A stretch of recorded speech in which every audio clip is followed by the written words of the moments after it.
Good evening all.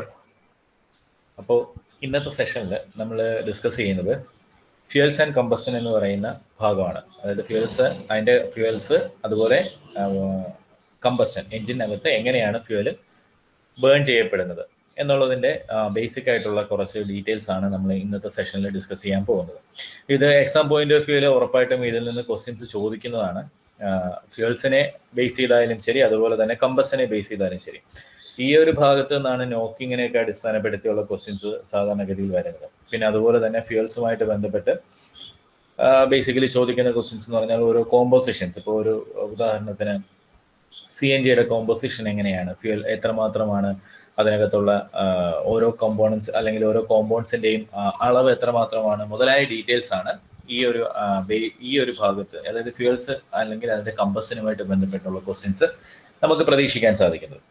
അപ്പോൾ നമുക്ക് ഇന്ന് നമ്മൾ ഡിസ്കസ് ചെയ്യാൻ പോകുന്നതിൻ്റെ ഒരു ബേസിക് ആയിട്ടുള്ള കുറച്ച് ഡീറ്റെയിൽസ് എന്ന് പറഞ്ഞാൽ ആദ്യം നമ്മൾ ഡിസ്കസ് ചെയ്യുന്നത് ഫ്യൂവൽസ് ആണ്. ഫ്യൂവൽസ്, അതിൻ്റെ പ്രോപ്പർട്ടീസ്, അതുപോലെ തന്നെ അതിൻ്റെ ടൈപ്സ്, അതുപോലെ അതിനുശേഷം നമ്മൾ ഡിസ്കസ് ചെയ്യാൻ ഉദ്ദേശിക്കുന്നത് SI എഞ്ചിൻ കമ്പസ്റ്റൻ ആണ്. SI എഞ്ചിൻ കമ്പസ്റ്റൻ, അതായത് SI എഞ്ചിനകത്ത് ഫ്യൂവൽ എങ്ങനെയാണ് കമ്പസ്റ്റ് ചെയ്യുന്നത്, അതുപോലെ തന്നെ ഈ SI എഞ്ചിൻസിന്റെ കുറച്ച് എഞ്ചിനുമായിട്ട് ബന്ധപ്പെട്ട കുറച്ച് ബേസിക് ആയിട്ടുള്ള കുറച്ച് കാര്യങ്ങൾ, അത് എങ്ങനെയാണ് കമ്പസ്റ്റനെ സഹായിക്കുന്ന ഒരു എഞ്ചിന്റെ അത് കമ്പസ്റ്റനുമായിട്ട് ബന്ധപ്പെട്ട ബേസിക് ആയിട്ടുള്ള കുറച്ച് ഫാക്ടേഴ്സുമാണ് നമ്മൾ ഇന്നത്തെ സെഷനിൽ ഡിസ്കസ് ചെയ്യാൻ പോകുന്നത്. അപ്പോൾ ആദ്യം നമ്മൾ പ്രോപ്പർട്ടീസ് ഓഫ് ഫ്യൂവൽസ് ആദ്യം നമ്മൾ ഡിസ്കസ് ചെയ്യുന്നത് ഫ്യൂവൽസിന്റെ അറിഞ്ഞിരിക്കേണ്ട കുറച്ച് പ്രോപ്പർട്ടീസിനെ കുറിച്ചാണ് ഏറ്റവും ആദ്യം നമ്മൾ ഡിസ്കഷൻ തുടങ്ങുന്നത്. അപ്പോൾ എന്താണ് ഫ്യൂവൽസ് എന്ന് പൊതുവെ നിങ്ങൾക്ക് എല്ലാവർക്കും അറിയാവുന്ന കാര്യമാണ്. ഫ്യൂവൽസ് എന്ന് പറയുന്നത് എന്താണ്? ഇന്ധനം. അതായത് നമ്മൾ വാഹനത്തിനകത്ത് ഇന്ധനത്തെ കൊടുത്താണ് നമ്മൾ വാഹനത്തിന്റെ പ്രവർത്തനത്തിന് ആവശ്യമായ എനർജി നമ്മൾ ഉത്പാദിപ്പിച്ചെടുക്കുന്നത്, അല്ലെങ്കിൽ എനർജി നമ്മൾ പ്രൊഡ്യൂസ് ചെയ്യുന്നത്. ഈ പ്രൊഡ്യൂസ് ചെയ്യപ്പെടുന്ന എനർജിയിൽ നിന്നാണ് നമ്മൾ വാഹനം മുമ്പോട്ട് നീങ്ങുന്നത്, അല്ലെങ്കിൽ വാഹനത്തിന്റെ എല്ലാ പ്രവർത്തനത്തിനും ആവശ്യമായ ഊർജ്ജവും നമുക്ക് ഈ ഇന്ധനത്തിൽ നിന്നാണ്, അല്ലെങ്കിൽ ഈ ഫ്യൂവലിൽ നിന്നാണ് നമുക്ക് ലഭിക്കുന്നത്.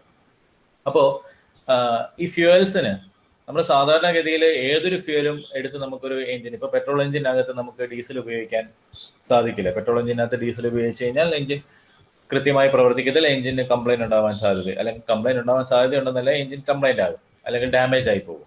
അതുപോലെ തന്നെ ഡീസൽ എഞ്ചിനകത്ത് പെട്രോൾ ഉപയോഗിക്കുമ്പോൾ അതിൻ്റെതായ പ്രശ്നങ്ങൾ ഡീസൽ എഞ്ചിന് ഉണ്ടാകുന്ന കൂടുതൽ നോക്കിംഗ് മുതലായ പ്രശ്നങ്ങൾ അവിടെയും ഉണ്ടാകാനുള്ള സാധ്യത കൂടുതലാണ്. അപ്പോൾ നമുക്ക് ഒരു നിശ്ചിത എഞ്ചിന്, ഡീസൽ എഞ്ചിൻ എന്ന് പറയുമ്പോൾ ഡീസൽ മാത്രമേ ഉപയോഗിക്കാൻ പാടുള്ളൂ എന്ന് വന്നാലും ആ ഡീസലിന് തന്നെ കുറച്ച് പ്രോപ്പർട്ടീസ് അല്ലെങ്കിൽ അതിന് കുറച്ച് പ്രത്യേകതകൾ നിർബന്ധമായും അത്യാവശ്യമാണ്. അതിൽ പ്രധാനപ്പെട്ട 6 പ്രോപ്പർട്ടീസിനെ കുറിച്ചാണ് ഇവിടെ പറഞ്ഞിരിക്കുന്നത്. അതിൽ ഏറ്റവും ആദ്യത്തെ പ്രോപ്പർട്ടി എന്ന് പറയുന്നത് നോക്ക് റേറ്റിംഗ് ആണ്. രണ്ടാമത്തെ പ്രോപ്പർട്ടി എന്ന് പറയുന്നത് വോളറ്റാലിറ്റി ആണ്. മൂന്നാമത്തത് കലോറിഫിക് വാല്യൂ ആണ്. നാലാമത്തത് ഗം കണ്ടന്റ്. അഞ്ചാമത്തത് സൾഫർ കണ്ടന്റ്. ഏറ്റവും അവസാനത്തത് അരോമാറ്റിക് കണ്ടന്റ്. അപ്പോ നമുക്കിത് ഓരോന്നും ഈ പറഞ്ഞ ആറെണ്ണവും ഓരോന്നും നമുക്ക് എന്തൊക്കെയാണ് എന്ന് നമുക്ക് പരിശോധിക്കാം. എന്തൊക്കെയാണ് പൊതുവെ നമുക്ക് അറിയാവുന്ന കാര്യങ്ങളൊക്കെ തന്നെയാണ്, എന്നാലും നമുക്ക് എക്സാം പോയിന്റ് ഓഫ് വ്യൂവിൽ എന്തൊക്കെയാണ് എന്ന് നമുക്കൊന്ന് നോക്കാം. അപ്പൊ ആദ്യം നമ്മൾ ഡിസ്കസ് ചെയ്യാൻ പോകുന്നത് നോക്ക് റേറ്റിംഗിനെ കുറിച്ചാണ്.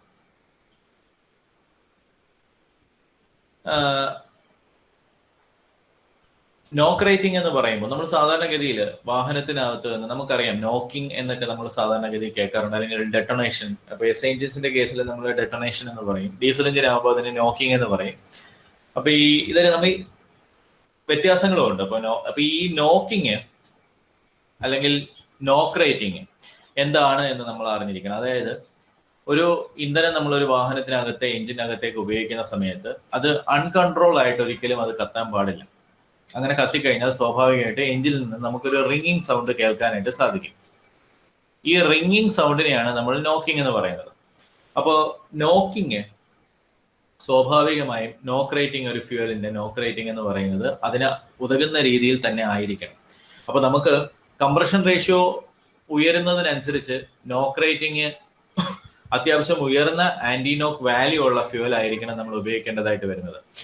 അങ്ങനെ ഉപയോഗിച്ചില്ല എന്നുണ്ടെങ്കിൽ നമുക്ക് സ്വാഭാവികമായും എഞ്ചിനിൽ നിന്ന് ഈ റിംഗിങ് സൗണ്ട് കേൾക്കുവാനും, അതുപോലെ അല്ലെങ്കിൽ ആ റിംഗിങ് സൗണ്ടിന് നമ്മൾ നോക്കിംഗ് എന്ന് പറയും. അങ്ങനെ നോക്കിംഗ് ഉണ്ടായി കഴിഞ്ഞാൽ അത് വാഹനത്തിന്റെ പെർഫോമൻസിനെ ബാധിക്കും, വാഹനത്തിന് ലഭിക്കുന്ന പവർ കുറയ്ക്കും, അതുപോലെ തന്നെ അതിന്റെ എമിഷൻസിന് പ്രശ്നം ഉണ്ടാകും, അതുപോലെ മറ്റൊരു പ്രശ്നം എഞ്ചിൻ ഡാമേജ് ഉണ്ടാകാനുള്ള സാധ്യതയും കൂടുതലാണ്. അപ്പൊ അങ്ങനെ നോക്ക് റേറ്റിംഗ് താരതമ്യേന ഉയർന്ന നോക്ക് റേറ്റിംഗ്, ആന്റി നോക്ക് വാല്യൂ ഉള്ള ഫ്യൂവലാണ് നമ്മൾ ഉപയോഗിക്കേണ്ടതായിട്ട് വരുന്നത്.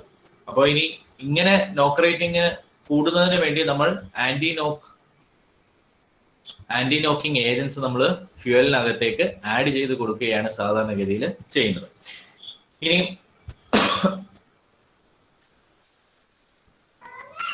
നെക്സ്റ്റ് പ്രോപ്പർട്ടി എന്ന് പറയുന്നത് വോളറ്റാലിറ്റി ആണ്. അപ്പോ വോളറ്റാലിറ്റി എന്ന് പറയുന്ന പേര് നമുക്ക് സാധാരണഗതിയിൽ കൺഫ്യൂഷൻ ഉണ്ടാക്കുന്ന ഒരു പേരാണ്. പെട്രോൾ എഞ്ചിന് നമുക്ക് പെട്ടെന്ന് മനസ്സിലാക്കാൻ പറ്റുന്നതെന്ന് പറഞ്ഞാൽ പെട്രോളിനെ സംബന്ധിച്ചിടത്തോളം അതിന്റെ വോളറ്റാലിറ്റി കുറച്ച് കൂടുതലാണ് ഡീസലിനെ അപേക്ഷിച്ച്. ഡീസലും പെട്രോളോടെ കമ്പയർ ചെയ്ത് കഴിഞ്ഞാൽ പെട്രോളിന് കുറച്ച് വോളറ്റാലിറ്റി കൂടുതലാണ്. അപ്പൊ എന്താണ് വോളറ്റാലിറ്റി എന്ന് നമ്മൾ ബേസിക് ആയിട്ടുള്ള ഒരു ഡീറ്റെയിൽ അറിഞ്ഞിരിക്കണം. വോളറ്റാലിറ്റി എന്ന് പറയുന്നത് ഒരു ഫ്യൂവലിന്റെ ടെൻഡൻസിയെ, അതായത് ലിക്വിഡ് സ്റ്റേറ്റിൽ നിന്ന് അതിന് വേപ്പർ സ്റ്റേറ്റിലേക്ക് മാറാനുള്ള ആ ഒരു ടെൻഡൻസിയാണ് നമ്മൾ വോളറ്റാലിറ്റി എന്ന് സൂചിപ്പിക്കുന്നത്. അപ്പൊ സ്വാഭാവികമായിട്ടും നമുക്കറിയാം, അപ്പൊ പെട്ടെന്ന് മനസ്സിലാവും പെട്രോളും ഡീസലൂടെ നമ്മൾ കൺസിഡർ ചെയ്ത് കഴിഞ്ഞാൽ പെട്രോളിനാണ് കുറച്ചുകൂടെ വോളറ്റാലിറ്റി കൂടുതൽ എന്ന് നമുക്ക് സ്വാഭാവികമായിട്ടും മനസ്സിലാകും. അപ്പോ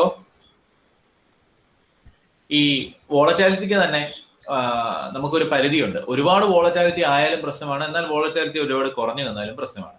ഒരു ഉയർന്ന വോളറ്റാലിറ്റി എപ്പോഴും വാഹനം സ്റ്റാർട്ട് ചെയ്യുന്നതിനും അതുപോലെ ഫ്യൂവലിനെ നല്ല രീതിയിൽ എയറുമായിട്ട് ഡിസ്ട്രിബ്യൂട്ട് അല്ലെങ്കിൽ മിക്സ് ചെയ്യുന്നതിനും നമുക്ക് ഉയർന്ന വോളറ്റാലിറ്റി ആണ് നല്ലത്. പക്ഷേ ഈ സ്റ്റോർ ചെയ്യുന്നതിന്, ഇന്ധനത്തെ സ്റ്റോർ ചെയ്ത് നിർത്തുന്നതിനെ കുറച്ച് ബുദ്ധിമുട്ടാവും. ഒരുപാട് വോളറ്റൈൽ ആണ് എന്നുണ്ടെങ്കിൽ ഇന്ധനം ആവിയായി പോകാനുള്ള സാധ്യത കൂടുതലാണ്. എങ്ങനെയാണ് ആവിയായി പോകുന്നത് നമുക്ക് സ്വാഭാവികമായിട്ട് അറിയാം. നമ്മൾ ഈ ഫ്യൂൽ ടാങ്കിനകത്ത്, ഫ്യൂൽ ടാങ്ക് കംപ്ലീറ്റ്ലി ക്ലോസ്ഡ് അല്ല, ഒരിക്കലും കംപ്ലീറ്റ് ആയിട്ട് ക്ലോസ്ഡ് അല്ല ഈ ഫ്യൂൽ ടാങ്ക് എന്ന് പറയുന്നത്. അതിനകത്ത് എയർ അകത്തേക്ക് കടന്നു പോകുന്നതിന് വേണ്ടി ചെറിയ പാസേജ് കൊടുത്തിട്ടുണ്ട്. ഉദാഹരണത്തിന് നമുക്കറിയാം, ഈ ബൈക്കിന്റെ ഒക്കെ ഫ്യൂൽ ടാങ്കിന്റെ ക്യാപ്പ് നമ്മൾ നോക്കിക്കഴിഞ്ഞാൽ ആ ക്യാപ്പിനകത്ത് കീ ഇടുന്ന ഒരു പാസേജ് ഉണ്ട്. ആ പാസേജിനകത്തൂടെ എയർ അകത്തേക്ക് കടന്നു പോകാനും അവിടെ നിന്ന് ഉള്ളിൽ നിന്നുള്ള എയർ പുറത്തേക്ക് കടന്നു വരാനുള്ള സംവിധാനം അവിടെ ഓൾറെഡി കൊടുത്തിട്ടുണ്ട്. അപ്പോൾ അതൊരിക്കലും നമ്മൾ സ്വാഭാവികമായിട്ടും ഈ ഫ്യൂൽ ടാങ്കിനെ കംപ്ലീറ്റ്ലി ക്ലോസ് ആയിരിക്കില്ല. അപ്പൊ അങ്ങനെ അബദ്ധത്തിൽ എങ്ങാനും അടഞ്ഞു പോയി കഴിഞ്ഞാൽ, മൊത്തത്തിൽ അത് കംപ്ലീറ്റ് ക്ലോസ് ആയി കഴിഞ്ഞാൽ സംഭവിക്കുന്നതെന്ന് പറഞ്ഞാൽ ഫ്യൂൽ ടാങ്ക് ഇപ്പം പമ്പുള്ള എഞ്ചിനാണ്, ഇപ്പൊ പെട്രോൾ ഡീസൽ എഞ്ചിനാണ് ഒക്കെ എന്നുണ്ടെങ്കിൽ ഫ്യൂൽ ടാങ്ക് അങ്ങ് ചുളുങ്ങിപ്പോകും ആ പമ്പിന്റെ സക്ഷൻ കാരണം. പെട്രോൾ എഞ്ചിനാണ് എന്നുണ്ടെങ്കിൽ സ്വാഭാവികമായിട്ടും അത് ഫ്യൂവലിനെ, ഇപ്പം ബൈക്കിന്റെ ഒക്കെ എഞ്ചിനാണ് എന്നുണ്ടെങ്കിൽ അടഞ്ഞു പോയി കഴിഞ്ഞാൽ ടാങ്കിനകത്തേക്ക് ഒരു കാരണവശാലും എയർ കടന്നു ചെല്ലുന്നില്ല എന്നുണ്ടെങ്കിൽ ഫ്യൂവൽ നേരെ താഴേക്ക് ഫീഡ് ചെയ്യത്തില്ല, ഗ്രാവിറ്റി ഫീഡിങ് നടക്കത്തില്ല. അപ്പോ അങ്ങനെ ഉള്ളത് കൊണ്ട് തന്നെ ഈ വോളറ്റാലിറ്റി എന്ന് പറയുന്ന ആ ഒരു ടൈമിനെ കുറിച്ച് നമ്മൾ പറയുമ്പോൾ ഓർത്തിരിക്കേണ്ടത്, വോളറ്റാലിറ്റി ഒരുപാട് കൂടുതലായി പോകാനും പാടില്ല, എന്നാൽ ഒരുപാട് കുറഞ്ഞിരിക്കാനും. ഒരുപാട് കൂടുതലായി പോയി കഴിഞ്ഞാൽ അത് ആവിയായി പോകാം, വേപ്പർ ലോക്കിംഗ് ഉണ്ടാകാം, കാർബറേറ്ററൈസിങ് ഉണ്ടാകാം. അപ്പൊ അങ്ങനത്തെ പ്രശ്നങ്ങളൊക്കെ ഒഴിവാക്കുന്നതിന് വേണ്ടി നമ്മൾ ഒരു നിശ്ചിത വോളറ്റാലിറ്റി ഉള്ള ഫ്യൂൽ ആയിരിക്കും ഉപയോഗിക്കുന്നത്. അപ്പൊ ഇവിടെ എക്സാം പോയിന്റ് ഓഫ് വ്യൂല് നമ്മൾ അറിഞ്ഞിരിക്കേണ്ട കാര്യം എന്ന് പറയുന്നത് വോളറ്റാലിറ്റി എന്താണ് എന്നുള്ളതാണ്. അത് കൃത്യമായി നമ്മൾ എക്സാം പോയിന്റ് ഓഫ് വ്യൂല് അറിഞ്ഞിരിക്കുന്നതാണ്. വോളറ്റാലിറ്റി എന്ന് പറയുന്നത് ഒരു ഫ്യൂവലിനെ ലിക്വിഡ് സ്റ്റേറ്റിൽ നിന്ന് വേപ്പർ സ്റ്റേറ്റിലേക്ക് കൺവേർട്ട് ആകുന്ന ആ ഒരു ടെൻഡൻസിയെ ആണ് നമ്മൾ എന്തെന്ന് പറയുന്നത്, വോളറ്റാലിറ്റി എന്ന് പറയുന്നത്. അപ്പോൾ ഇത് നിങ്ങൾ ഓർത്തിരിക്കാൻ എളുപ്പമാർഗം നമ്മൾ പെട്രോളും ഡീസലൂടെ കമ്പയർ ചെയ്താൽ മതി. പെട്രോളും ഡീസലും അതാണ് വോളറ്റാലിറ്റി. അത് പെട്രോളിനായിരിക്കും വോളറ്റാലിറ്റി കൂടുതൽ, ഡീസലിന് വോളറ്റാലിറ്റി കുറവാണ്. അപ്പോൾ വോളറ്റാലിറ്റി എന്ന് പറഞ്ഞാൽ എന്താണ്, എത്രത്തോളം ആവിയാകാനുള്ള ടെൻഡൻസി, ആ ഫ്യൂവലിന്റെ ആവിയാകാനുള്ള ടെൻഡൻസിയാണ് എന്തെന്ന് പറയുന്നത്, വോളറ്റാലിറ്റി എന്ന് പറയുന്നത്. ഇനി നെക്സ്റ്റ് എന്ന് പറയുന്നത് കലോറിഫിക് വാല്യൂ ആണ്. കലോറിഫിക് വാല്യൂ എന്ന് പറഞ്ഞാൽ ഒരു ഇന്ധനത്തിനകത്ത് അടങ്ങിയിരിക്കുന്ന ഊർജത്തിന്റെ അളവിനെയാണ് നമ്മൾ കലോറിഫിക് വാല്യൂ എന്ന് പറയുന്നത്. അതിന്റെ യൂണിറ്റ് എന്ന് പറയുന്നത് സാധാരണഗതിയിൽ കിലോ ജൂൾസ് പെർ കിലോഗ്രാം എന്നൊക്കെയാണ് യൂണിറ്റ് വരുന്നത്, അല്ലെങ്കിൽ കിലോ കാലറി പെർ കിലോഗ്രാം എന്നൊക്കെയാണ് ഇതിന്റെ യൂണിറ്റ് വരുന്നത്. അതായത് എത്രമാത്രം ഊർജ്ജമാണ് ആ ഫ്യൂവലിനകത്ത്, അല്ലെങ്കിൽ ഒരു കിലോഗ്രാം ഫ്യൂവൽ കത്തുമ്പോൾ നമുക്ക് ലഭിക്കുന്നത് എന്നുള്ളതിനെ സൂചിപ്പിക്കുന്നതാണ്, അല്ലെങ്കിൽ ഒരു നിശ്ചിത അളവിലുള്ള ഫ്യൂവൽ കത്തി കഴിയുമ്പോൾ നമുക്ക് ലഭിക്കുന്നത് എന്നുള്ളതിനെ സൂചിപ്പിക്കുന്നതാണ് കലോറിഫിക് വാല്യൂ. ഊർജ്ജം, ജൂൾസ് എന്ന് പറയുന്നത് എനർജിയുടെ യൂണിറ്റ് ആണ്.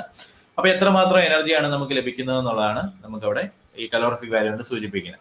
അപ്പോൾ എപ്പോഴും ഒരു ഇന്ധനത്തെ സംബന്ധിച്ചിടത്തോളം കലോറിഫിക് വാല്യൂ ഉയർന്നു നിൽക്കുന്നതാണ് എപ്പോഴും നല്ലത്. കാരണം നമുക്ക് കൂടുതൽ ഊർജ്ജം കിട്ടുന്നതനുസരിച്ച് വാഹനത്തിന് കൂടുതൽ പ്രവർത്തിക്കാൻ, അല്ലെങ്കിൽ നമുക്ക് മുമ്പോട്ട് പോകുന്നതിനും കൂടുതൽ പവർ ലഭിക്കുന്നതിനും ഒക്കെ കാരണമായി തീരും. അപ്പോൾ കലോറിഫിക് വാല്യൂ എപ്പോഴും കൂടി നിൽക്കുന്നതാണ് നല്ലത്. ഇനി അടുത്തത് നെക്സ്റ്റ് ഗം കണ്ടന്റ് ആണ്. Next gum content. Gum content ഒരു ഫ്യൂവലിനെ സംബന്ധിച്ചിടത്തോളം ഗം കണ്ടന്റ് എന്ന് പറയുന്നത് എന്താണ് എന്ന് നമ്മൾ ആദ്യം അറിഞ്ഞിരിക്കുക. എക്സാം പോയിന്റ് ഓഫ് വ്യൂല് ഒരു ഫ്യൂവലിന്റെ ഗം കണ്ടന്റ് എന്താണ് എന്ന് ചോദിച്ചാൽ അതിനുള്ള ഉത്തരവാണ് നമ്മളിപ്പോൾ പറയാൻ പോകുന്നത്. ഗം കണ്ടന്റ് എന്ന് പറയുന്നത് ഒരു ഫ്യൂവലിനകത്ത് അടങ്ങിയിരിക്കുന്ന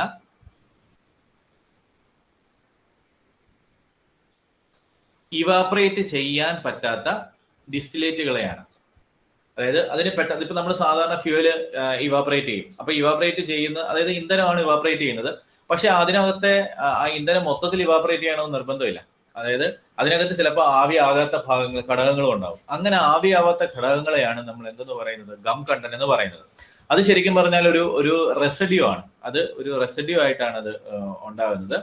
അപ്പോൾ ഒരു നല്ല ഫ്യൂവലിനെ സംബന്ധിച്ചിടത്തോളം അതിനകത്ത് ഗം കണ്ടന്റ് എപ്പോഴും എന്തായാലും ഗം കണ്ടന്റ് ഉണ്ടാകും. പക്ഷെ ഒരു നല്ല ഫ്യൂവലിനെ സംബന്ധിച്ചിടത്തോളം അതിനകത്ത് ഗം കണ്ടന്റ് കുറവായിരിക്കണം. അപ്പോൾ ഗം കണ്ടന്റ് എന്ന് പറഞ്ഞാൽ ആവിയാകപ്പെടാത്തത്, നോർമൽ ഫ്യൂവലിന്റെ കൂടെ ആവിയാകപ്പെടാത്ത റെസിഡ്യൂസിനെയാണ് നമ്മൾ എന്തെന്ന് പറയുന്നത്, ഗം കണ്ടന്റ് എന്ന് പറയുന്നത്. അപ്പോ അത് ഗം കണ്ടന്റ് എങ്ങനെയാണ് വരുന്നത് എന്നുള്ളൊരു ഡീറ്റെയിൽ ആണ് പറഞ്ഞത്. അൺസാച്ചുറേറ്റഡ് ഹൈഡ്രോ കാർബൺ, പോളിമറൈസ് ചെയ്യുന്ന അൺസാച്ചുറേറ്റഡ് ഹൈഡ്രോ കാർബൺ ആണ് ഈ ഗം കണ്ടന്റിന് കാരണം. അത് നമുക്ക് ആവശ്യമില്ല, ജസ്റ്റ് അറിഞ്ഞിരുന്നാൽ മാത്രം മതി. പക്ഷെ ഗം കണ്ടന്റ് എന്താണ് എന്ന് അറിഞ്ഞിരിക്കണം. ഗം കണ്ടന്റ് എന്ന് പറയുന്നത് ആവിയാകത്ത, ഇന്ധനത്തിന്റെ കൂടെ ആവിയാകത്ത റെസിഡ്യൂസ്, ആ റെസിഡ്യൂസിനെയാണ് നമ്മൾ എന്തെന്ന് പറയുന്നത്, ഗം കണ്ടന്റ് എന്ന് പറയുന്നത്. അതൊരു ഫ്യൂവലിനെ സംബന്ധിച്ചിടത്തോളം, ഇന്ധനത്തിനെ സംബന്ധിച്ചിടത്തോളം അത് ഏറ്റവും കുറഞ്ഞു നിൽക്കുന്നതാണ് എപ്പോഴും നല്ലത്. ഇനി നെക്സ്റ്റ് ഒരു ഇന്ധനത്തിനകത്ത് അടങ്ങിയിരിക്കുന്ന സൾഫർ കണ്ടന്റ് ആണ്. സൾഫർ ഉറപ്പായിട്ടും ഇന്ധനത്തിനകത്ത് ഉണ്ടാകും. അപ്പോൾ ഉയർന്ന തോതിലുള്ള സൾഫർ, ഇത് നമ്മൾ ഈ ഒരു കാര്യമൊക്കെ പറയുന്നതെന്ന് വെച്ചാൽ ഒരു റിഫൈനിങ് പോയിന്റ് ഓഫ് വ്യൂലാണ്. നമ്മൾ സൾഫർ കണ്ടന്റ് ഒക്കെ മാക്സിമം കുറച്ചാണ് സാധാരണഗതിയിൽ ഫ്യൂവലിനെ നമ്മൾ റിഫൈൻ ചെയ്തെടുക്കുന്നത്. അപ്പൊ ഇങ്ങനെ സൾഫർ കണ്ടന്റ് ഒരുപാട് വന്നു കഴിഞ്ഞാലുള്ള പ്രശ്നം എന്ന് പറഞ്ഞാൽ, പണ്ട് കാലങ്ങളിലൊക്കെ ഈ ടെട്രാഇഥൈൽ ലെഡ് എന്ന് പറയുന്ന ഒരു മെറ്റീരിയലാണ് ആന്റിനോക്ക് ഏജന്റ് ആയിട്ട് ഉപയോഗിച്ചിരുന്നത്. ഈ ടെട്രാഇഥൈൽ ലെഡിന്റെ ആക്ഷൻ, അല്ലെങ്കിൽ ടെട്രാഇഥൈൽ ലെഡിന്റെ ആക്ഷനെ ഇത് കുറയ്ക്കുകയും നമുക്ക് നോക്കിംഗ് എന്ന് പറയുന്ന ഒരു പ്രക്രിയ കൂടുതലായിട്ട് വരാനുള്ള സാധ്യത കൂടുതലാണ്. അപ്പൊ അതുകൊണ്ട് അത് മാത്രമല്ല, ഇത് സൾഫ്യൂരിക് ആസിഡ്സ് പോലത്തെ ആസിഡ്സിന്റെ ഫോർമേഷനും ഈ സൾഫർ കണ്ടന്റ് കൂടും. അപ്പൊ ഒരു ഫ്യൂവലിനെ സംബന്ധിച്ചിടത്തോളം സൾഫർ കണ്ടന്റ് മാക്സിമം ഒഴിവാക്കാൻ ശ്രമിക്കും. പക്ഷെ നമുക്ക് ഒരു പരിധി വരെ പറ്റുള്ളൂ. പക്ഷെ നല്ല രീതിയിൽ അതിനെ കുറയ്ക്കുക എന്നുള്ളതാണ് അത്യാവശ്യം. ഇനിയും നെക്സ്റ്റ് എന്ന് പറയുന്നത് അരോമാറ്റിക് കണ്ടന്റ് ആണ്. അരോമാറ്റിക് കണ്ടന്റ് എന്ന് പറയുന്നത് ഓർഗാനിക് കോമ്പൗണ്ട്സ് ആണ്. അരോമാറ്റിക് ഓർഗാനിക് കോമ്പൗണ്ട്സ് എന്ന് പറയുമ്പോൾ നമ്മളുടെ ഹൈഡ്രോ കാർബൺസ് തന്നെയാണ്. അപ്പോൾ ഇതിനകത്ത് ബേസിക്കലി കാർബൺ, ഹൈഡ്രജൻ ആറ്റംസ് ആയിരിക്കും കൂടുതലായിട്ട് ഉണ്ടാകുന്നത്. ഒരു ഇന്ധനത്തെ സംബന്ധിച്ചിടത്തോളം പറയുകയാണെങ്കിൽ അതിനകത്ത് പ്രധാന ഘടകം എന്ന് പറയുന്നത് ഈ പറഞ്ഞ ഹൈഡ്രോ കാർബൺസ് ആണ്. അത് നമ്മൾ അറിഞ്ഞിരിക്കുക. എക്സാം പോയിന്റ് ഓഫ് വ്യൂവിൽ തന്നെ അത് അറിഞ്ഞിരിക്കുക. പ്രധാനപ്പെട്ട കണ്ടന്റ്, ഒരു ഫ്യൂവലിനകത്ത് പ്രധാനപ്പെട്ട കണ്ടന്റ് എന്ന് പറയുന്നത് നമ്മൾ ഈ പറഞ്ഞ ഹൈഡ്രോ കാർബണുകളാണ്.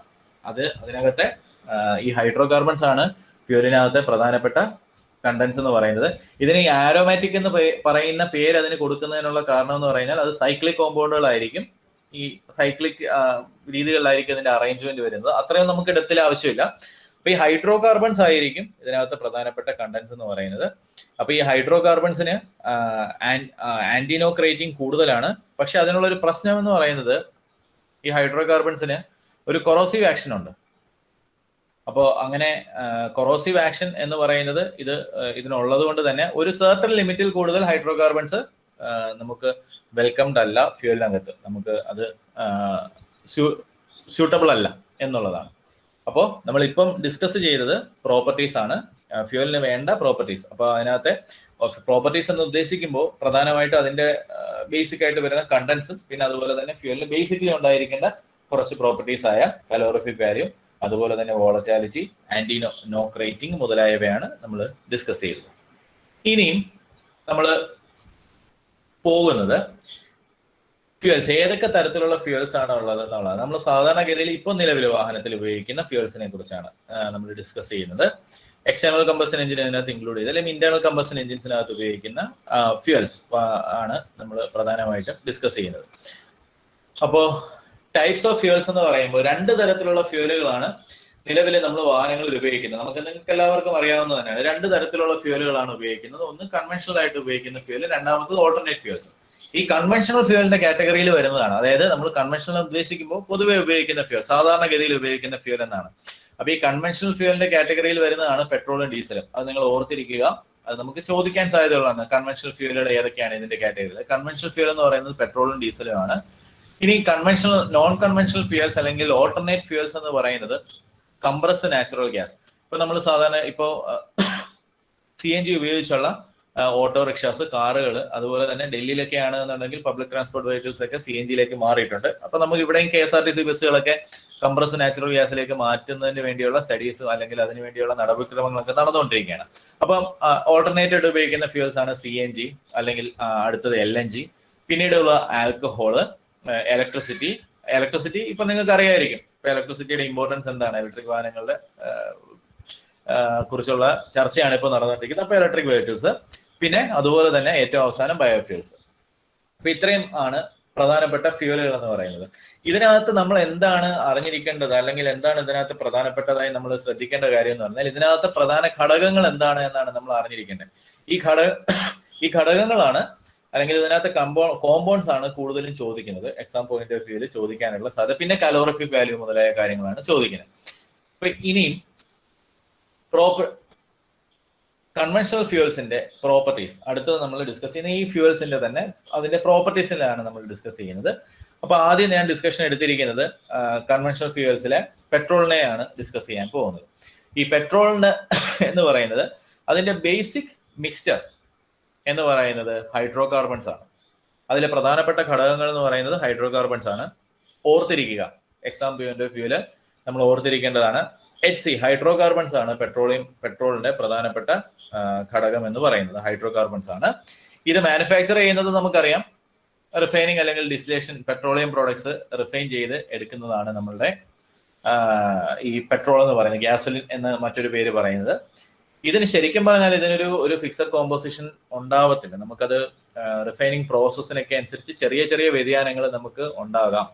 ചെറിയ വ്യതിയാനങ്ങൾ ഇതിന്റെ ഹൈഡ്രോ കാർബൺ സ്ട്രക്ചേഴ്സിനും അല്ലെങ്കിൽ അതിന്റെ പ്രോപ്പർട്ടീസിനും ഒക്കെ ചെറിയ വ്യതിയാനങ്ങൾ അങ്ങോട്ടും ഇങ്ങോട്ടും ഉണ്ടാകും. ഒരു ഫിക്സഡ് ആയിട്ടുള്ള ഒരു കോമ്പോസിഷൻ അതിന് ഉണ്ടാവില്ല.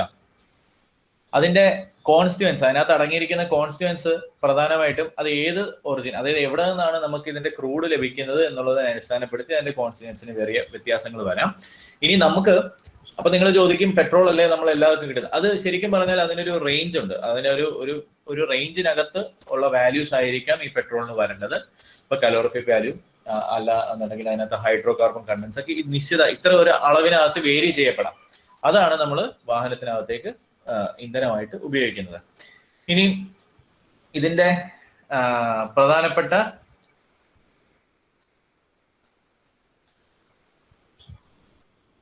പ്രോപ്പർട്ടീസ്, ഒന്ന് വോളറ്റാലിറ്റി. ഈ വോളറ്റാലിറ്റി എന്ന് പറയുന്നത് പെട്രോളിനെ സംബന്ധിച്ചിടത്തോളം അത് ഡിസ്റ്റിലേഷൻ ടെസ്റ്റ് ആണ് ഒന്ന് ചെയ്യുന്നത്, അല്ലാന്നുണ്ടെങ്കിൽ റീഡ് വേപ്പർ പ്രഷർ ടെസ്റ്റ്. ഈ രണ്ട് ടെസ്റ്റുകളാണ് ഇതിന്റെ വോളറ്റാലിറ്റി കണ്ടുപിടിക്കുന്നതിന് വേണ്ടി നമ്മൾ ഉപയോഗിക്കുന്നത്. ഈ രണ്ട് ടെസ്റ്റുകളാണ്. അപ്പോൾ ഈ രണ്ട് ടെസ്റ്റുകൾ നടത്തിയാണ് പെട്രോളിന്റെ വോളറ്റാലിറ്റി, അല്ലെങ്കിൽ അതിനെയാണ് ഒരു രണ്ട് ടെസ്റ്റുകൾ ഉപയോഗിച്ചാണ് പെട്രോളിന്റെ വോളറ്റാലിറ്റിയെ നമ്മൾ സ്റ്റാൻഡർഡൈസ് ചെയ്യുന്നത്. ഇനി അടുത്തത് ഇതിന്റെ സ്പെസിഫിക് ഗ്രാവിറ്റി ആണ്. സ്പെസിഫിക് ഗ്രാവിറ്റി ജസ്റ്റ് ഒന്ന് ഓർത്തിരിക്കുക. അത് അങ്ങനെ ചോദിച്ചു കണ്ടിട്ടില്ല, നമുക്ക് എന്നാലും ഒന്ന് ഓർത്തിരിക്കുക.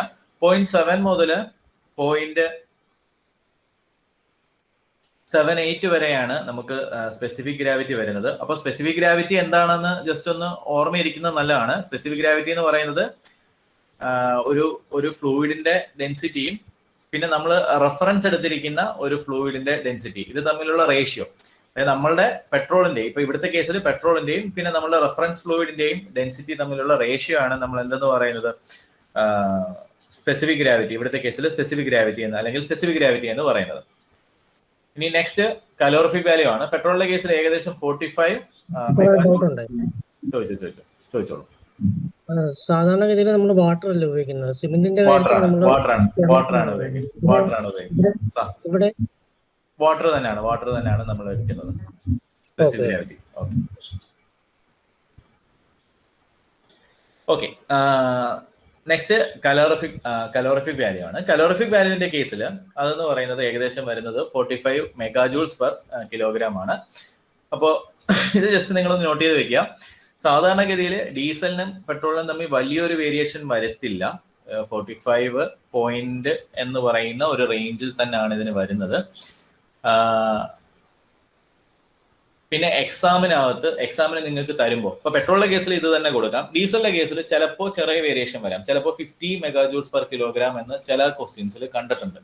അപ്പൊ അങ്ങനെയാണ് എന്നുണ്ടെങ്കിൽ നമുക്ക് ഈ ചിലപ്പോൾ ഈ 45 എന്ന് പറഞ്ഞ ഓപ്ഷൻ അവിടെ ഉണ്ടാവില്ല. പിന്നെ അതിനോട് അടുത്ത് നിൽക്കുന്ന 50 ആയിരിക്കും. അപ്പൊ അങ്ങനെയാണ് എന്നുണ്ടെങ്കിൽ 50 കൊടുക്കുക. ഇല്ല എന്നുണ്ടെങ്കിൽ 45 തന്നെ, 45 മെഗാജൂൾസ് പെർ കിലോഗ്രാം തന്നെ ഡീസലിന്റെ കേസിൽ കൊടുക്കാം.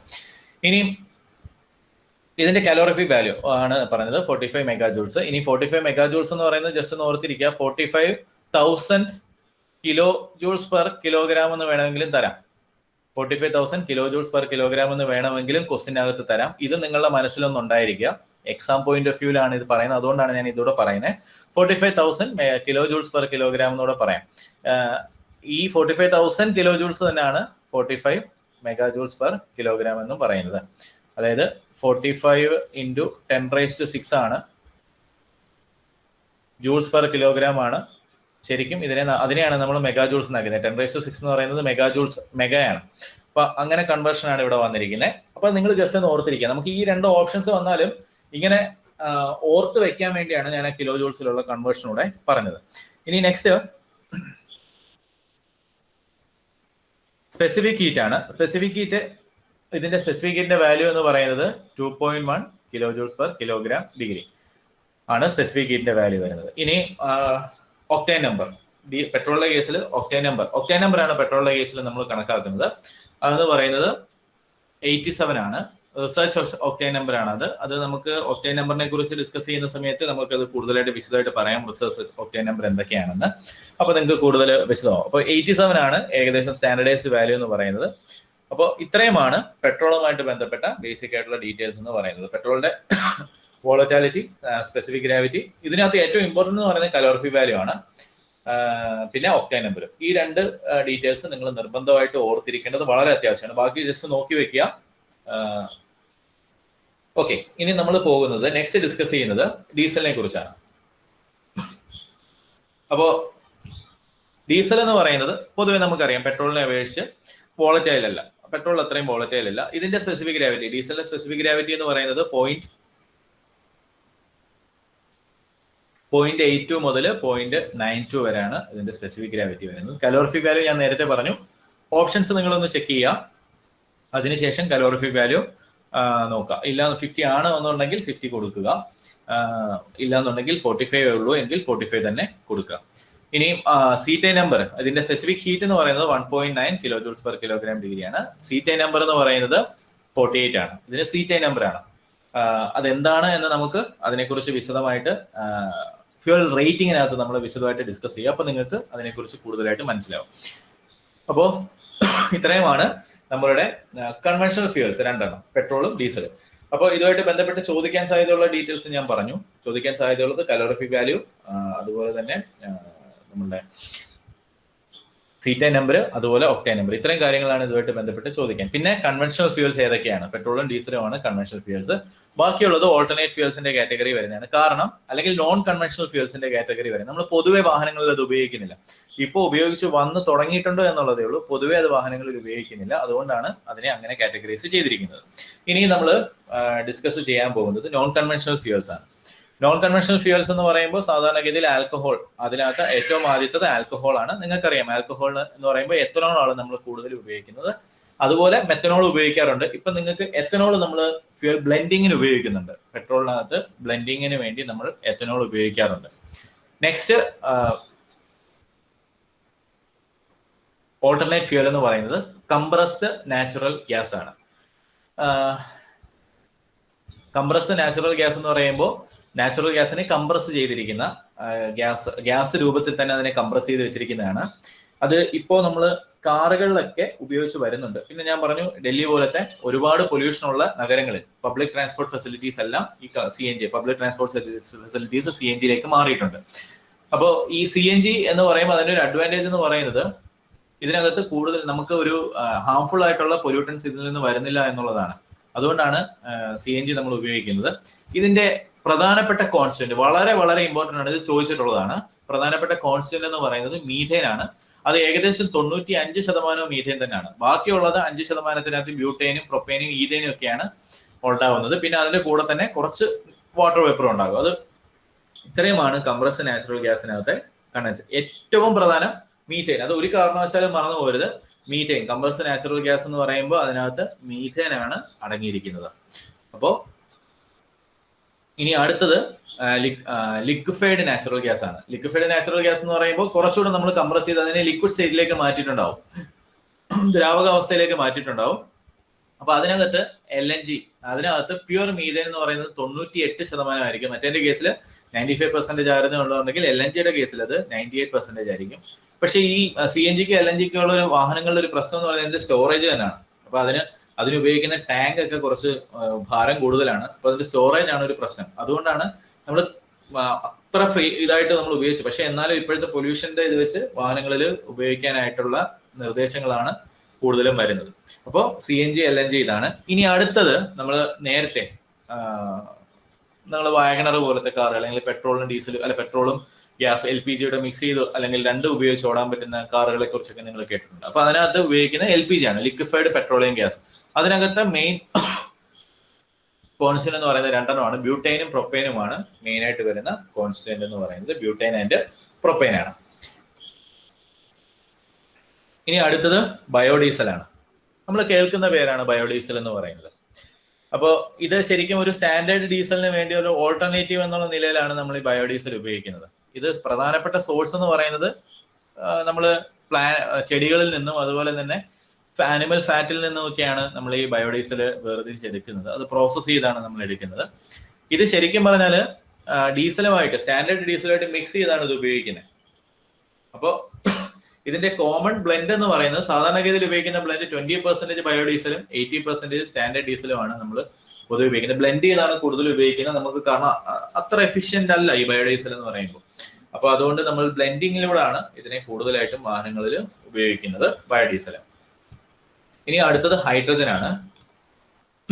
ഹൈഡ്രജൻ പൊതുവെ വാഹനങ്ങളിൽ വളരെ ഉപയോഗിക്കുന്നില്ല എന്ന് തന്നെ നമുക്ക് പറയാം. അത് അതിന്റെ സ്റ്റോറേജ് പ്രശ്നം കൊണ്ട് തന്നെയാണ്. ഭയങ്കര എക്സ്പ്ലോസീവ് ആണ്, ഹൈലി ഇൻഫ്ലേമബിൾ ആണ് എന്നുള്ളത്. ഇത് ശരിക്കും ഒരു ചീപ്പസ്റ്റ് ഫ്യൂൽ ആണ്, നമുക്ക് ലഭിക്കുന്ന ചീപ്പസ്റ്റ് ഫ്യൂൽ, അതായത് cleanest fuel, cheapest cleanest fuel ആണ്.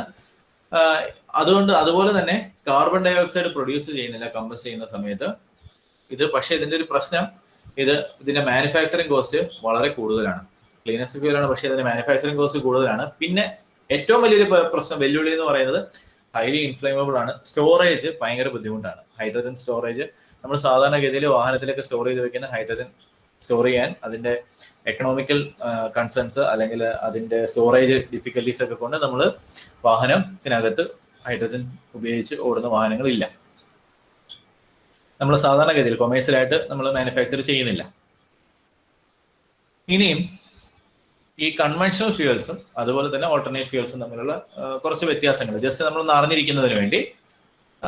കൺവെൻഷണൽ ഫ്യൂവൽസിനെ സംബന്ധിച്ചിടത്തോളം അതിന്റെ ഒരു അഡ്വാൻറ്റേജ് അല്ലെങ്കിൽ അതിന്റെ പ്രത്യേകത എന്ന് പറഞ്ഞാൽ എനർജി ഡെൻസിറ്റി വളരെ കൂടുതലാണ്. അതായത് ഒരു നിശ്ചിത അളവിലുള്ള ഫ്യൂവൽ കത്തിച്ചു കഴിയുമ്പോൾ നമുക്ക് അതിൽ നിന്ന് ലഭിക്കുന്ന ഊർജ്ജം എന്ന് പറയുന്നത് വളരെ കൂടുതലാണ് ഈ കൺവെൻഷണൽ ഫ്യൂവൽസിന്. അപ്പോൾ എനർജി ഡെൻസിറ്റി എന്നതുകൊണ്ട് ഉദ്ദേശിക്കുന്നത് നമുക്ക് ഒരു യൂണിറ്റ് വോളിയത്തിൽ നിന്ന്, ഒരു യൂണിറ്റ് വോളിയം ഫ്യൂവൽ എടുത്തു കഴിഞ്ഞാൽ അതിൽ നിന്ന് നമുക്ക് എത്രമാത്രം ഊർജ്ജം ലഭിക്കുന്നുണ്ടോ എന്നുള്ളതാണ് എനർജി ഡെൻസിറ്റി സൂചിപ്പിക്കുന്നത്. അപ്പം കൺവെൻഷണൽ ഫ്യൂവലിനെ സംബന്ധിച്ചിടത്തോളം അത് വളരെ കൂടുതലാണ്. എനർജി ഡെൻസിറ്റി എന്ന വാക്ക് യൂണിറ്റ് വോളിയം ഫ്യൂവലിൽ നിന്ന് നമുക്ക് ലഭിക്കുന്ന എനർജി എന്നതാണ് ഉദ്ദേശിക്കുന്നത് എനർജി ഡെൻസിറ്റി കൊണ്ട്. അപ്പൊ ആ എനർജി ഡെൻസിറ്റിയിൽ കൺവെൻഷണൽ ഫ്യൂവൽസിനെ സംബന്ധിച്ചിടത്തോളം അത് കൂടുതലാണ്. പിന്നെ അതുപോലെ തന്നെ ഇതിന്റെ ഇൻഫ്രാസ്ട്രക്ചർ വളരെ എസ്റ്റാബ്ലിഷ്ഡ് ആണ് നമ്മൾ ഈ കൺവെൻഷണൽ ഫ്യൂവൽസ്. പിന്നെ അതുപോലെ തന്നെ ഇതിന്റെ ഡിസ്ട്രിബ്യൂഷൻ നെറ്റ്വർക്ക് ഭയങ്കര എസ്റ്റാബ്ലിഷ്ഡ് ആണ്. അതുപോലെ തന്നെ പ്രൈസ് ലെവല് അത്യാവശ്യം റീസണബിൾ ആണ്. അപ്പൊ ഇത്രയുമാണ് ഫ്യൂവൽസുമായിട്ട് ബന്ധപ്പെട്ടുള്ള ബേസിക് ആയിട്ടുള്ള ഡീറ്റെയിൽസ്. ഇനി നമ്മൾ ഇതിനെക്കുറിച്ച് കൂടുതലായിട്ട് ഡിസ്കസ് ചെയ്യുന്നതിന്റെ ഫ്യൂവൽ റേറ്റിംഗ്സിലാണ്. അപ്പൊ റേറ്റിംഗിൽ നമ്മൾ ഒക്ടേൻ നമ്പർ, സീറ്റേൻ നമ്പർ മുതലായ ഇമ്പോർട്ടന്റ് ആയിട്ടുള്ള കുറെ കാര്യങ്ങൾ നമ്മൾ ഡിസ്കസ് ചെയ്യും. അത് നമുക്ക് ബേസിക് ആയിട്ടുള്ള കുറച്ച് കാര്യങ്ങൾ, എഞ്ചിന്റെ കമ്പഷനെ കുറിച്ചുള്ള ബേസിക് ആയിട്ടുള്ള കുറച്ച് ഡീറ്റെയിൽസ് പഠിച്ചതിന് ശേഷം ഫ്യൂവൽ റേറ്റിംഗിനെ കുറിച്ച് നമുക്ക് ഡിസ്കസ് ചെയ്യാം. അപ്പൊ നമ്മളിപ്പോൾ ഡിസ്കസ് ചെയ്തത്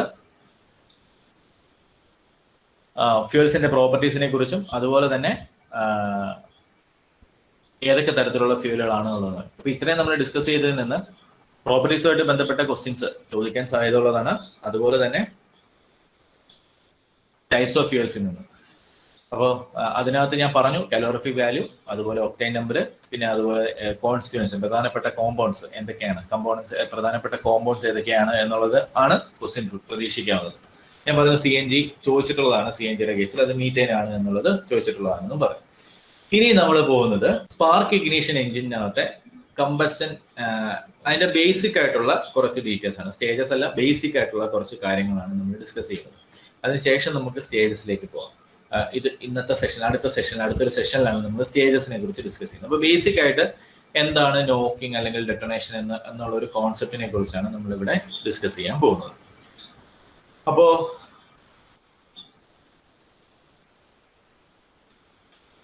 ഒരു സ്പാർക്ക് ഇഗ്നീഷൻ എഞ്ചിനെ സംബന്ധിച്ചിടത്തോളം നമുക്കറിയാം, എഞ്ചിനകത്ത് നമ്മൾ എയർ ഫ്യൂൽ മിക്സ് ചെയ്ത എയറിനെയും ഫ്യൂലിനെയും കൂടെ കടത്തി വിടുന്നു.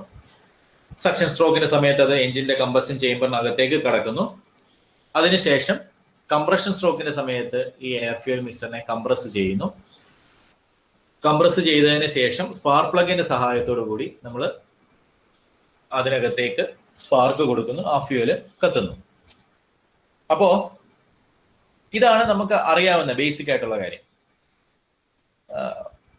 പക്ഷെ നമ്മൾ ഇതിനകത്ത് കുറച്ച് ഡീറ്റെയിൽ അറിഞ്ഞിരുന്നാൽ നമുക്ക് എക്സാമിന് ഇത് വളരെ പ്രയോജനമാണ്. കാരണം നമുക്ക് പെട്ടെന്ന് എന്താണ് നോക്കിംഗ് എന്നോ ഡെറ്റനേഷൻ എന്നോ പെട്ടെന്ന് ഓർമ്മ വരാൻ ഈ ഒരു കാര്യം നമ്മൾ കേൾക്കുന്നത് നമുക്ക് ഹെൽപ്ഫുൾ ആയിരിക്കും.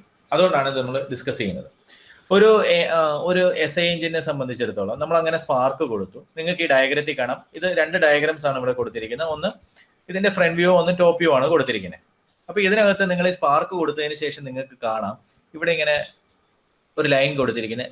അവിടെ ഫ്യൂല് കത്തുന്നു. ഈ കത്തിയതിന് ശേഷം ഈ കത്തുന്നത് കത്തി പുറത്തേക്ക് വ്യാപിക്കുകയാണ്. ഇവിടെ നിന്ന് ഇവിടെ ഒരു ഫ്ലെയിം ഉണ്ടാകുന്നു, അതിനൊരു ഫ്ലെയിം ഫ്രണ്ട് ഉണ്ടാകും. ഈ ഒരു ഭാഗമാണ് ഫ്ലെയിം ഫ്രണ്ട്. ഇത് മൊത്തത്തിൽ കമ്പഷൻ ചേമ്പറിനകത്തേക്ക് വ്യാപിക്കപ്പെടുന്നു. ഇതാണ് ശരിക്കും സംഭവിക്കേണ്ടത്. അപ്പോ ഇവിടെ ഈ ഫ്ലെയിം ഞാൻ പറഞ്ഞു, ഈ ഫ്ലെയിം ഇവിടെ ഉണ്ടാകുന്നു. ഈ ഫ്ലെയിമിന് ഒരു ബൗണ്ടറി ഉണ്ട്. അപ്പോൾ ഇത് ഓർത്തിരിക്കുക, ഇത് ചോദിക്കാൻ സാധ്യതയുള്ളതാണ് ഞാൻ പറയുന്നത്. ഈ ഫ്ലെയിമിന് ഒരു ബൗണ്ടറി ഉണ്ട്. ഈ ബൗണ്ടറിയെ, ഇതിന്റെ ഔട്ട്വേർഡ് ബൗണ്ടറിയെ പറയുന്ന പേരാണ് ഫ്ലെയിം ഫ്രണ്ട്. ഈ ഫ്യൂല് കത്തിക്കഴിയുമ്പോൾ ഇതിനൊരു ഔട്ട്വേർഡ് ബൗണ്ടറി ഉണ്ടാകും. ഈ ഔട്ട്വേർഡ് ബൗണ്ടറിയെ നമ്മൾ പറയുന്ന പേര് ഫ്ലെയിം ഫ്രണ്ട് എന്നാണ്. അപ്പൊ ഈ ഫ്ലെയിം ഫ്രണ്ട് ഇങ്ങനെ മൊത്തത്തിൽ ഈ ഫ്ലെയിം ഇങ്ങനെ വ്യാപിച്ച് കമ്പഷൻ ചേമ്പറിനകത്തേക്ക് മൊത്തത്തിൽ എത്തി അതെന്ത് ചെയ്യുക, അത് കത്തുക. അങ്ങനെയാണ് എന്നുണ്ടെങ്കിൽ നമുക്ക് എന്ത് പറയാം, ഈ കമ്പഷൻ നോർമൽ കമ്പഷൻ, അതായത് ഫ്യൂല് നല്ല രീതിയിൽ കത്തി അല്ലെങ്കിൽ കമ്പസ് ചെയ്യപ്പെട്ടു എന്ന് നമുക്ക് അവിടെ പറയാനായിട്ട് സാധിക്കും. പക്ഷേ ചില സാഹചര്യങ്ങളിൽ ഇങ്ങനെ ട്രാവൽ ചെയ്യുന്ന ഫ്ലെയിം ഫ്രണ്ട് ഇവിടെ നിന്ന് പ്രൊപ്പഗേറ്റ് ചെയ്യുന്നു.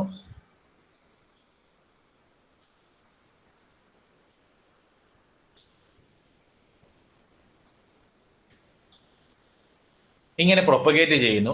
ഈ ഫ്ലെയിം ഫ്രണ്ട് എന്ത് ചെയ്യുമെന്ന് പറഞ്ഞാൽ ഇതിന്റെ ബാക്കിയുള്ള റീജിയൻ നിങ്ങൾക്ക് ഇവിടെ കാണാം.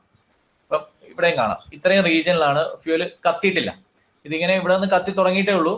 ഇത് കത്തി മൊത്തത്തിൽ വ്യാപിക്കണം. പക്ഷേ ഈ ബാക്കിയുള്ള സ്ഥലത്തെ, ഈ കത്താതിരിക്കുന്ന സ്ഥലത്തെ ഫ്യൂവലിന്റെ, എയർ ഫ്യൂൽ മിക്സറിന്റെ പ്രഷറും ടെമ്പറേച്ചറും അങ്ങ് റൈസ് ചെയ്യിക്കും. പ്രഷറിനെയും ടെമ്പറേച്ചറിനെയും അങ്ങ് എന്ത് ചെയ്യും, റൈസ് ചെയ്യിക്കും, ഉയർത്തും. അപ്പോ ഇങ്ങനെ പ്രഷറും ടെമ്പറേച്ചറും ഉയരുന്നത് മൂലം, അല്ലെങ്കിൽ ഇങ്ങനെ പ്രഷറും ടെമ്പറേച്ചറും കൂടുന്നത് കാരണം ഈ കമ്പഷൻ ചേമ്പറിനകത്തെ ഏതെങ്കിലും ഒരു ഭാഗത്ത്, ഇപ്പൊ ഈ ഡയഗ്രത്തിൽ കാണിച്ചിട്ടുണ്ട്, ഏതെങ്കിലും ഒരു ഭാഗത്ത്, ഇപ്പൊ ഇവിടാണ്, ഈ ഒരു പോയിന്റിലാണ് കാണിച്ചിരിക്കുന്നത്, എയർ ഫ്യൂൽ മിക്സർ തനിയെ അങ്ങ് കത്തും. അതായത് ഈ ഫ്ലെയിം ഫ്രണ്ട് എത്തുന്നതിന് മുന്നേ, ഫ്ലെയിം ഫ്രണ്ട് എത്തി വേണമല്ലോ മൊത്തത്തിൽ അതിനെ കത്തിക്കാൻ, പക്ഷെ ആ ഫ്ലെയിം ഫ്രണ്ട് എത്തുന്നതിന് മുന്നേ അത് തനിയെ അങ്ങ് കത്തും. ആ ഒരു പ്രക്രിയക്ക് നമ്മൾ പറയുന്ന പേരാണ് ഓട്ടോ ഇഗ്നിഷൻ. ഓർത്തിരിക്കുക, ചോദിക്കാൻ സാധ്യതയുള്ളതാണ്. ഓട്ടോ ഇഗ്നിഷൻ എന്ന് പറഞ്ഞാൽ എന്താണ്? അതായത് ഒരു ഫ്ലെയിം ഫ്രണ്ട് വന്ന് പ്രൊപ്പഗേറ്റ് ചെയ്ത് എയർ ഫ്യൂൽ മിക്സറിനെ കത്തിക്കുന്നതിന് മുന്നേ കമ്പഷൻ ചേമ്പറിന്റെ ഏതെങ്കിലും ഒരു കോർണറിൽ, ഏതെങ്കിലും ഒരു മൂലയ്ക്കോ അല്ലെങ്കിൽ ഏതെങ്കിലും ഒരു ഭാഗത്തോ ഈ എയർ ഫ്യൂൽ മിക്സർ തനിയെ ഇഗ്നേറ്റ് ചെയ്യും. കാരണം അതിന് മുമ്പേ അവിടെ കത്തിയ എയർ ഫ്യൂൽ മിക്സർ ജനറേറ്റ് ചെയ്യുന്ന അതിന്റെ ഫ്ലെയിം ഫ്രണ്ട് ജനറേറ്റ് ചെയ്യുന്ന പ്രഷർ കാരണം തനിയെ എവിടെങ്കിലും കത്തുന്നു. അതിനെ നമ്മൾ പറയുന്ന പേരാണ് ഓട്ടോ ഇഗ്നിഷൻ എന്ന്. അപ്പൊ ഇങ്ങനെ ഓട്ടോ ഇഗ്നിഷൻ ഉണ്ടായിക്കഴിഞ്ഞാൽ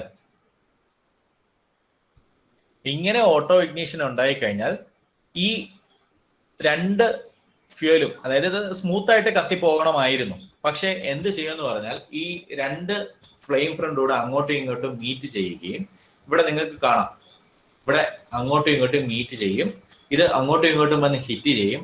ഹിറ്റ് ചെയ്ത് കഴിഞ്ഞാൽ സിലിണ്ടറിനകത്ത് അല്ലെങ്കിൽ കമ്പഷൻ ചേമ്പറിനകത്ത് ഒരു പർട്ടിക്കുലർ ഫ്രീക്വൻസിയിലുള്ള ഒരു വൈബ്രേഷൻ ഉണ്ടാകും. ഈ വൈബ്രേഷൻ ആണ് നമ്മൾ എങ്ങനെ കേൾക്കുന്നത്. ഈ വൈബ്രേഷൻ നമുക്ക് ഈ കമ്പഷൻ ഈ സിലിണ്ടർ വോളിലേക്കൊക്കെ അത് ട്രാൻസ്ഫർ ചെയ്യും. ആ വൈബ്രേഷൻ ആണ് നമ്മൾ എന്തെന്ന് പറയുന്നത്, നമുക്ക് നോക്കിംഗ് ആയിട്ടോ ഡെറ്റനേഷൻ ആയിട്ടോ നമുക്ക് കേൾക്കുന്നത്. അല്ലെങ്കിൽ ഈ ഒരു പ്രക്രിയക്കാണ് നമ്മൾ എന്തെന്ന് പറയുന്നത്, നോക്കിംഗ് എന്നോ ഡെറ്റനേഷൻ എന്നോ പറയുന്നത്. അപ്പോ ഓർത്തിരിക്കുക, 3 കാര്യങ്ങളാണ് നമ്മൾ ഇതിനകത്ത് പ്രധാനമായിട്ടും ഡിസ്കസ് ചെയ്തത്. ഒന്ന്, ഫ്ലെയിം ഫ്രണ്ട് എന്താണ് എന്ന്, അതായത് സ്പാർക്ക് കൊടുത്തു കഴിയുമ്പോൾ അവിടുന്ന് ഒരു ഫ്ലെയിം സ്റ്റാർട്ട് ചെയ്യുന്നു. നമ്മൾ ഇപ്പോൾ ഉദാഹരണം വിചാരിക്കുക, നമ്മൾ റൂമിനകത്ത് ഇരിക്കുന്നു, റൂമിന്റെ ഒരു സൈഡിൽ നിന്ന് കത്തിക്കുന്നു, ആ റൂമിനകത്തേക്ക് ഈ ഫ്ലെയിം മൊത്തത്തിൽ വ്യാപിക്കണം. അപ്പൊ അതിന്റെ ഒരു ഫ്രണ്ട് ലെയർ, ആ ഫ്ലെയിം പോകുന്നതിന്റെ ഒരു ഫ്രണ്ട് ബൗണ്ടറിയാണ് നമ്മൾ എന്തെന്ന് പറയുന്നത്, ഫ്ലെയിം ഫ്രണ്ട് എന്ന് പറയുന്നത്. അത് ഒന്നാമത് നമ്മൾ ഓർത്തിരിക്കേണ്ട കാര്യം. രണ്ടാമത്തെ കേസ്, ഇങ്ങനെ കത്തി തീർന്നു കഴിഞ്ഞാൽ അതിനെ നമ്മൾ നോർമൽ കമ്പഷൻ എന്നാണ് പറയുന്നത്. പക്ഷെ ചില സാഹചര്യങ്ങളിൽ ഈ മുമ്പോട്ട് പോകുന്ന ഈ എയർ ഫ്യൂൽ മിക്സർ അല്ലെങ്കിൽ മുമ്പോട്ട് പോകുന്ന ഈ ഫ്ലെയിം എന്ത് ചെയ്യും, ബാക്കിയുള്ള കത്താത്ത എയർ ഫ്യൂൽ മിക്സറിന്റെ പ്രഷറിനെയും ടെമ്പറേച്ചറിനെയും ഉയർത്തി ഈ ഫ്ലെയിം ഫ്രണ്ട് അവിടെ എത്തുന്നതിന് മുമ്പ് തന്നെ ഇതെന്ത് ചെയ്യും, തനിയെ അങ്ങ് കത്താൻ തുടങ്ങും. എയർ ഫ്യൂൽ മിക്സർ എവിടെയെങ്കിലും ഒരു പോയിന്റിൽ തനിയെ കത്തും. അതിനെ നമ്മൾ പറയുന്ന പേരാണ് ഈ ഓട്ടോ ഇഗ്നിഷൻ. അങ്ങനെ ഓട്ടോ ഇഗ്നേറ്റ് ചെയ്ത് കഴിഞ്ഞാൽ നോക്കിംഗ് ഉണ്ടാകാം. എങ്ങനെ, എന്തുകൊണ്ടാണ്? ഇവിടെ ഓട്ടോ ഇഗ്നേറ്റ് ചെയ്യുന്നത് അടുത്തൊരു ഫ്ലെയിം ഫ്രണ്ട് ഉണ്ടാക്കും. ഈ ഫ്ലെയിം ഫ്രണ്ട് എന്ത് ചെയ്യും, നേരെ ഈ രണ്ട് ഫ്ലെയിം ഫ്രണ്ടൂടെ പോയി മീറ്റ് ചെയ്യുന്നു. അവിടെ നിന്ന് നമുക്കൊരു പർട്ടിക്കുലർ ഫ്രീക്വൻസിയിലുള്ള ഒരു നോയ്സ് നമുക്ക് കേൾക്കുന്നു. അതാണ് എന്തെന്ന് പറയുന്നത്, ഡെറ്റനേഷൻ അല്ലെങ്കിൽ നോക്കിംഗ് എന്ന് നമ്മൾ പറയുന്നത്. അതിനെയാണ് നമ്മൾ എന്തെന്ന് പറയുന്നത്, ഡെറ്റനേഷൻ അല്ലെങ്കിൽ നോക്കിംഗ് എന്ന് സൂചിപ്പിക്കുന്നത്. അപ്പോൾ ഇതാണ് ബേസിക് ആയിട്ട്. നമുക്ക് ഇനി അടുത്ത് നമ്മൾ ഡിസ്കസ് ചെയ്യുന്ന സ്റ്റേജസ് ആണ്. നമ്മൾ അത് അടുത്ത ക്ലാസ്സിലാണ് സ്റ്റേജസിനെ കുറിച്ച് നമുക്ക് വിശദമായിട്ട് ഡിസ്കസ് ചെയ്യേണ്ടത്. അപ്പൊ ഇതാണ് ബേസിക് ആയിട്ട് ഒരു കമ്പസ്റ്റന്റ് ഒരു രീതി എന്ന് പറയുന്നത്. നോക്കിംഗ് അല്ലെങ്കിൽ ഡെറ്റനേഷൻ എന്താണെന്ന് നിങ്ങൾക്ക് ക്ലിയർ ആയി എന്ന് വിചാരിക്കുന്നു. അപ്പൊ ഇനി നമ്മൾ അടുത്ത് പോകുന്നത്, ഇതിന്റെ ഒരു ഡയഗ്രാം, ജസ്റ്റ് ഒരു ഡയഗ്രാമാറ്റിക് വ്യൂ ആണ്. ഇത് എങ്ങനെയാണ് നോക്കിംഗ് വരുന്നത്, അതിന്റെ നോയ്സ് കേൾക്കുന്നത്. അപ്പൊ ഈ ആദ്യത്തത് കാണിച്ചിരിക്കുന്നത് സ്മൂത്ത് ആയിട്ട്, ഈ ഒരു ഭാഗം കാണിച്ചിരിക്കുന്നത് പറയുന്നത് സ്മൂത്ത് കമ്പസ്റ്റൻ ആണ്. നോർമൽ കമ്പസ്റ്റൻ ആണ് ഈ 3 ഡയഗ്രാം. ഇതെന്ന് പറയുന്നത് നോക്കിംഗ് അല്ലെങ്കിൽ ഡെറ്റനേഷൻ ഉണ്ടാകുമ്പോൾ ഉള്ള കമ്പസ്റ്റൻ. അതായത് ഇവിടുത്തെ കേസിൽ ഒരു ഫ്ലെയിം ഫ്രണ്ട് ഉണ്ടായി, അതിങ്ങനെ പ്രൊപ്പഗേറ്റ് ചെയ്ത്, നിങ്ങൾക്ക് താഴത്തെ ഡയഗ്രത്തിൽ കാണാം, പ്രൊപ്പഗേറ്റ് ചെയ്ത് എൻഡ് വരെ എത്തുന്നു. പക്ഷെ ഇവിടുത്തെ കേസിൽ ഒരു ഫ്ലെയിം ഫ്രണ്ട് ഉണ്ടായി കഴിഞ്ഞപ്പോൾ അത് ചെലുത്തുന്ന പ്രഷർ കാരണം ഈ സൈഡിൽ എവിടെങ്കിലും തനിയെ കത്തുന്നു, അത് ഇവിടെ നിന്ന് കത്തി, അതൊരു ഫ്ലെയിം ഫ്രണ്ട് പ്രൊപ്പഗേറ്റ് ചെയ്യുന്നു, അത് തമ്മിൽ മീറ്റ് ചെയ്യുന്നു. അവിടെ നമുക്ക് ഒരു പർട്ടിക്കുലർ ഫ്രീക്വൻസിയിലുള്ള നോയ്സ് കേൾക്കുന്നു. അതാണ് എന്തെന്ന് പറയുന്നത്, ഡെറ്റനേഷൻ അല്ലെങ്കിൽ നോക്കിംഗ്. പെട്രോൾ എഞ്ചിന്റെ കേസിൽ നമ്മൾ ഡെറ്റനേഷൻ എന്ന് പറയുന്നതായിരിക്കും കുറച്ചുകൂടെ ക്ലിയർ, നല്ലത്. ഡെറ്റനേഷൻ എന്ന് പറയാം. ഇനി നമ്മൾ ഡിസ്കസ് ചെയ്യുന്നത് ഈ ഡെറ്റനേഷനെ ഇൻഫ്ലുവൻസ് ചെയ്യുന്ന ഫാക്ടേഴ്സ് എന്തൊക്കെയാണ് എന്നുള്ളതാണ് നമ്മൾ ഡിസ്കസ് ചെയ്യുന്നത്. അപ്പൊ അതിന് പ്രധാനമായി 4 ഫാക്ടേഴ്സ് ആണ് ഇതിനെ ഇൻഫ്ലുവൻസ് ചെയ്യുന്നത്. പ്രധാനപ്പെട്ട 4 ഫാക്ടേഴ്സ് ആണുള്ളത്. ഒന്നാമത്തത് ഫാക്ടേഴ്സ് കൺസേണിങ് എഞ്ചിൻ, രണ്ടാമത്തത് ഫാക്ടേഴ്സ് കൺസേണിങ് ഫ്യൂവൽ, മൂന്നാമത്തത് ഫാക്ടേഴ്സ് കൺസേണിങ് എയർ, അടുത്തത് മിക്സ്ചർ സ്ട്രെങ്ത്. ഇത്രയും ഫാക്ടേഴ്സ്, ഈ 4 ഫാക്ടേഴ്സ് ആണ് എന്ത് ചെയ്യുന്നത്, ഈ ഡെറ്റനേഷനെ ഇൻഫ്ലുവൻസ് ചെയ്യുന്നത്. അപ്പോ നമുക്ക് മനസ്സിലായി കാണും, ഫ്യൂവല് മാത്രമല്ല ഡെറ്റനേഷനെ സ്വാധീനിക്കുന്നത്. ഓർത്തിരിക്കുക, ഫ്യൂവല് മാത്രമല്ല, നമ്മൾ എപ്പോഴും ചിലപ്പോൾ തെറ്റിപ്പോകും. ഫ്യൂവല് മാത്രമല്ല ഡെറ്റനേഷനെ സ്വാധീനിക്കുന്നത്, 4 ഫാക്ടറുകളാണ് അതിന് പ്രധാനമായിട്ട് വരുന്നത്. ഫാക്ടേഴ്സ് കൺസേണിങ് എഞ്ചിൻ, എഞ്ചിനുമായിട്ട് ബന്ധപ്പെട്ട ഫാക്ടർ, അതിൽ ഒന്ന് പിന്നെ ഫ്യൂവലുമായിട്ട് ബന്ധപ്പെട്ട ഫാക്ടർ, എയർ അകത്തേക്ക് സക്ഷൻ ചെയ്യപ്പെടുന്ന എയറുമായിട്ട് ബന്ധപ്പെട്ട, പിന്നെ ഈ മിക്സർ, അതിന്റെ മിക്സർ സ്ട്രെങ്ത്. ഇത്രയുമാണ് ഡെറ്റനേഷനെ സ്വാധീനിക്കുന്ന ഫാക്ടറുകൾ എന്ന് പറയുന്നത്. അപ്പൊ നമ്മൾ ഇതിലെ ഏറ്റവും ആദ്യത്തെ ഫാക്ടറായ എഞ്ചിനുമായിട്ട് ബന്ധപ്പെട്ട ഫാക്ടറാണ് നമ്മൾ ആദ്യം ഡിസ്കസ് ചെയ്യാനായിട്ട് പോകുന്നത്. അപ്പോ അതിൽ ഏറ്റവും ആദ്യത്തത് കംപ്രഷൻ റേഷ്യോ ആണ്. എഞ്ചിനുമായിട്ട് ബന്ധപ്പെട്ട ഫാക്ടറിലെ ഏറ്റവും ആദ്യത്തെ എന്ന് പറയുന്നത് കംപ്രഷൻ. വളരെ വളരെ ഇമ്പോർട്ടന്റ് ആയിട്ടുള്ള ഒരു ഭാഗമാണ് കംപ്രഷൻ റേഷ്യോ. കംപ്രഷൻ റേഷ്യോ എന്താണെന്ന് നമുക്കറിയാം. Clearance volume divided by total volume by clearance volume ആണ് എന്തെന്ന് പറയുന്നത് കംപ്രഷൻ റേഷ്യോ. സ്വെപ്റ്റ് വോളിയം അല്ല, സിലിണ്ടറിന്റെ മൊത്തത്തിലുള്ള volume divided by clearance volume ആണ് നമ്മൾ കംപ്രഷൻ റേഷ്യോ എന്ന് പറയുന്നത്. അപ്പൊ ഈ കംപ്രഷൻ റേഷ്യോ സംബന്ധിച്ചിടത്തോളം ടോട്ടൽ ഡിവൈഡഡ് ബൈ ക്ലിയറൻസ്. അപ്പൊ ഈ കംപ്രഷൻ റേഷ്യോ സംബന്ധിച്ചിടത്തോളം ഈ ഒരുപാട് കംപ്രഷൻ റേഷ്യോ ഉയർന്നു കഴിഞ്ഞാൽ, കംപ്രഷൻ റേഷ്യോ ഒരുപാട് കൂടിക്കഴിഞ്ഞാൽ ഈ ഗ്യാസിന്റെ അല്ലെങ്കിൽ എൻഡ് ഗ്യാസിന്റെ ടെമ്പറേച്ചറും പ്രഷറും ഒരുപാട് കൂടും. അതായത് ഇപ്പൊ നമ്മൾ നേരത്തെ പറഞ്ഞ പോലെ തന്നെ ഇപ്പം ഫ്ലെയിം ഫ്രണ്ട് അവിടെ നിന്ന് പ്രൊപ്പഗേറ്റ് ചെയ്തു, കമ്പഷൻ ചേമ്പറിനകത്ത് ഫ്ലെയിം ഫ്രണ്ട് പ്രൊപ്പഗേറ്റ് ചെയ്തു, ഇപ്പൊ സ്പാർക്ക് കൊടുത്തു, ഫ്ലെയിം പ്രൊപ്പഗേറ്റ് ചെയ്യുന്നു. പക്ഷെ ഈ ബാക്കിയുള്ള സ്ഥലങ്ങളിൽ ഇത് പിസ്റ്റനാന്ന് വിചാരിക്കുക, ബാക്കിയുള്ള സ്ഥലങ്ങളിൽ കംപ്രഷൻ റേഷ്യോ കൂടുതലായത് തന്നെ പ്രഷറും ടെമ്പറേച്ചറും ഓൾറെഡി കൂടുതലായിരിക്കും. പിന്നെ ഈ ഫ്ലെയിം ചെലുത്തുന്ന പ്രഷറോട് ആകുമ്പോൾ പ്രഷറും ടെമ്പറേച്ചറും ഒരുപാട് കൂടുകയും തനിയെ കത്താനുള്ള സാധ്യതയുണ്ട്. അപ്പോൾ കംപ്രഷൻ റേഷ്യോ ഒരുപാട് ഉയർന്നിരിക്കുന്നത് ഒരു കാരണവശാലും നല്ലതല്ല. അപ്പോൾ കംപ്രഷൻ റേഷ്യോ പെട്രോൾ എഞ്ചിന്റെ കേസിൽ അതുകൊണ്ടാണ് കുറഞ്ഞിരിക്കുന്നത്. തനിയെ ഡെട്ടനേറ്റ് ചെയ്യാതെ അല്ലെങ്കിൽ ഡെട്ടനേഷൻ ടെൻഡൻസി ഒഴിവാക്കിക്കൊണ്ട് കംപ്രഷൻ റേഷ്യോ കുറഞ്ഞിരിക്കുന്നതാണ് എപ്പോഴും നല്ലത്. പെട്രോൾ എഞ്ചിന്റെ കേസിൽ അതുകൊണ്ട് തന്നെ 11:1 വരെയൊക്കെയാണ് മാക്സിമം കംപ്രഷൻ റേഷ്യോ വരുന്നത്. ഇനി നമ്മൾ ഡിസ്കസ് ചെയ്യുന്നത് HUCR അല്ലെങ്കിൽ ഹയസ്റ്റ് യൂസ്ഫുൾ കംപ്രഷൻ റേഷ്യോ. ചോദിച്ചിട്ടുള്ളതാണ് HUCR എന്താണെന്ന്. HUCR-നെ കുറിച്ചുള്ള ചോദ്യവും വന്നിട്ടുണ്ട്. അപ്പൊ അതുകൊണ്ട് ശ്രദ്ധിക്കുക. HUCR എന്ന് പറഞ്ഞാൽ ഹയസ്റ്റ് യൂസ്ഫുൾ കംപ്രഷൻ റേഷ്യോ ആണ്. ഈ ഹയസ്റ്റ് യൂസ്ഫുൾ കംപ്രഷൻ റേഷ്യോ എന്ന് പറഞ്ഞാൽ നമുക്കൊരു എഞ്ചിന് കൊടുക്കാൻ പറ്റുന്ന മാക്സിമം കംപ്രഷൻ റേഷ്യോ ആണ്. എഞ്ചിന് കൊടുക്കാൻ പറ്റുന്ന മാക്സിമം കംപ്രഷൻ റേഷ്യോ ആണ്. അത് എന്താണെന്ന് ചോദിച്ചാൽ ആ കംപ്രഷൻ റേഷ്യോ വരെ, ഉദാഹരണത്തിന് നമ്മൾ പെട്രോൾ എഞ്ചിന്റെ കേസിൽ പറയുന്ന 11:1, അതായത് ഈ 11:1 ഒരു എഞ്ചിനെ സംബന്ധിച്ചിടത്തോളം 11:1 ആണ് അതിന്റെ HUCR എന്ന് പറഞ്ഞാൽ അതിനർത്ഥം അതിന് മുകളിലേക്ക് കംപ്രഷൻ റേഷ്യോ 12:1 ആയി കഴിഞ്ഞാൽ അവിടെ നോക്കിംഗ് ഉറപ്പായിട്ടും ഉണ്ടാകും എന്നുള്ളതാണ് അതിനർത്ഥം. അപ്പോൾ ഈ ഒരു കംപ്രഷൻ റേഷ്യോ വരെ നമുക്ക് എന്ത് ചെയ്യാൻ പറ്റുള്ളൂ, നമുക്ക് അതിന്റെ കംപ്രഷൻ റേഷ്യോ ഉയർത്താൻ പറ്റും. അതാണ് HUCR എന്ന് പറയുന്നത്, ഹയസ്റ്റ് യൂസ്ഫുൾ കംപ്രഷൻ റേഷ്യോ. നമുക്ക് മാക്സിമം കൊടുക്കാൻ പറ്റുന്ന കംപ്രഷൻ റേഷ്യോ, മാക്സിമം അതിന് കൊടുക്കാൻ പറ്റുന്ന ഒരു എഞ്ചിന് കൊടുക്കാൻ പറ്റുന്ന കംപ്രഷൻ റേഷ്യോ ആണ്. നോക്കിംഗ് ഇല്ലാതെ കംപ്രഷൻ നടക്കുന്നതിന് വേണ്ടി മാക്സിമം നമുക്ക് കൊടുക്കാൻ പറ്റുന്ന കംപ്രഷൻ റേഷ്യോ ആണ് എന്തെന്ന് പറയുന്നത് HUCR അല്ലെങ്കിൽ ഹയസ്റ്റ് യൂസ്ഫുൾ കംപ്രഷൻ റേഷ്യോ എന്ന് പറയുന്നത്. ഉറപ്പായിട്ട് ഓർത്തിരിക്കുക. എക്സാം പോയിന്റ് ഓഫ് വ്യൂ തന്നെ നമ്മൾ അറിയുക. ഡെട്ടനേഷനുമായിട്ട് ബന്ധപ്പെട്ടാണ് HUCR എന്ന് പറയുന്നത്. എന്തുമായിട്ട് ബന്ധപ്പെട്ടാണ് നോക്കിംഗ്. HUCR നോക്കുമ്പോൾ നോക്കിംഗ് അല്ലെങ്കിൽ ഡെട്ടനേഷൻ ഓർക്കുക. അപ്പൊ നമുക്കത് മറന്നു പോകത്തില്ല.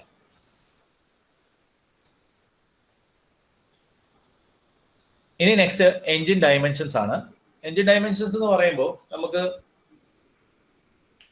പെട്രോൾ എഞ്ചിന്റെ ഒക്കെ കേസിൽ ഒരുപാട് നമുക്ക് സിലിണ്ടർ സൈസ് ഇൻക്രീസ് ചെയ്യാൻ പാടില്ല.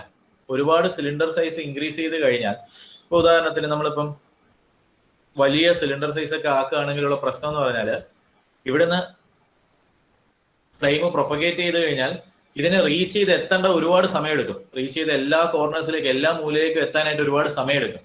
അപ്പൊ അതിനനുസരിച്ച് ഡെട്ടനേഷൻ ഉണ്ടാവാനുള്ള സാധ്യതയും കൂടുതലാണ്. അപ്പൊ അതുകൊണ്ട് തന്നെ നമ്മൾ സാധാരണഗതിയിൽ ഈ SI എഞ്ചിൻസിന്റെ ഒക്കെ കേസിൽ സ്മോളർ സിലിണ്ടേഴ്സ് ആണ് നമ്മൾ ഉപയോഗിക്കുന്നത്. പിന്നെ ബോർ സൈസ് നമ്മൾ ഒരുപാട് കൂട്ടാൻ നിൽക്കത്തില്ല. 150 mm ഒക്കെയാണ് ബോർ സൈസ് നമ്മൾ അല്ലെങ്കിൽ ബോറിന്റെ ഡയമീറ്റർ ഒക്കെ കൊടുക്കുന്നത് പെട്രോൾ എഞ്ചിന്റെ കേസിൽ. അപ്പോൾ ഒരുപാട് നമ്മൾ സൈസുള്ള സിലിണ്ടേഴ്സ് ഉപയോഗിച്ചാൽ ഫ്ലെയിമിന് ഒരുപാട് ദൂരം സഞ്ചരിക്കേണ്ടി വരികയും അവിടെ നോക്കിങ്ങിന് അല്ലെങ്കിൽ ഡെട്ടനേഷനുള്ള സാധ്യത ഉണ്ടാവുകയും ചെയ്യും. ഇനി അടുത്തതെന്ന് പറഞ്ഞാൽ ത്രോട്ടിൽ ഓപ്പണിംഗ് ആണ്. ത്രോട്ടിൽ ഓപ്പണിംഗ് എന്താണ് എന്ന് നമുക്കറിയാം. അതായത് വാഹനത്തിന്റെ വേഗത നിയന്ത്രിക്കുന്നതിന് വേണ്ടി നമ്മൾ ചെയ്യുന്ന അല്ലെങ്കിൽ വാഹനത്തിന്റെ RPM നിയന്ത്രിക്കുന്നതിന് വേണ്ടിയാണ് നമ്മൾ ത്രോട്ടിൽ ഓപ്പണിംഗ് ചെയ്യുന്നത്.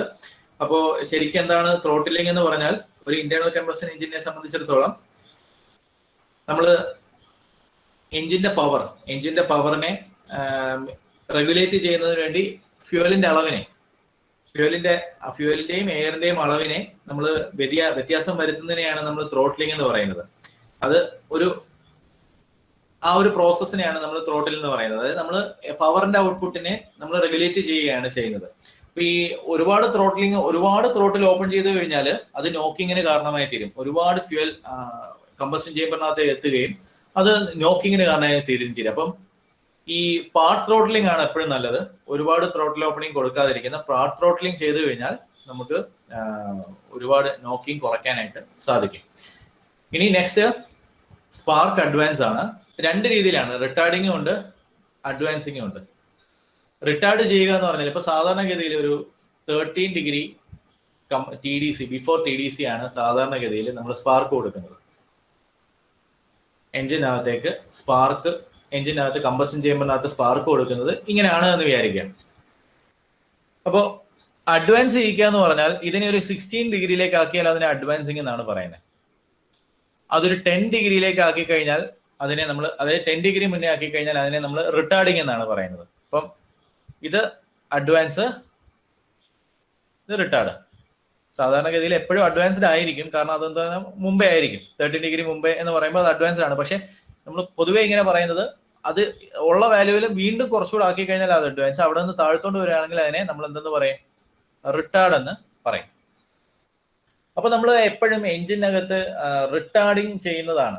റിട്ടാർഡഡ് സ്പാർക്ക് കൊടുത്തു കഴിഞ്ഞാൽ നോക്കിങ്ങിനുള്ള സാധ്യത കുറയും. നോക്കിങ് കുറയ്ക്കാനായിട്ട് സാധിക്കും.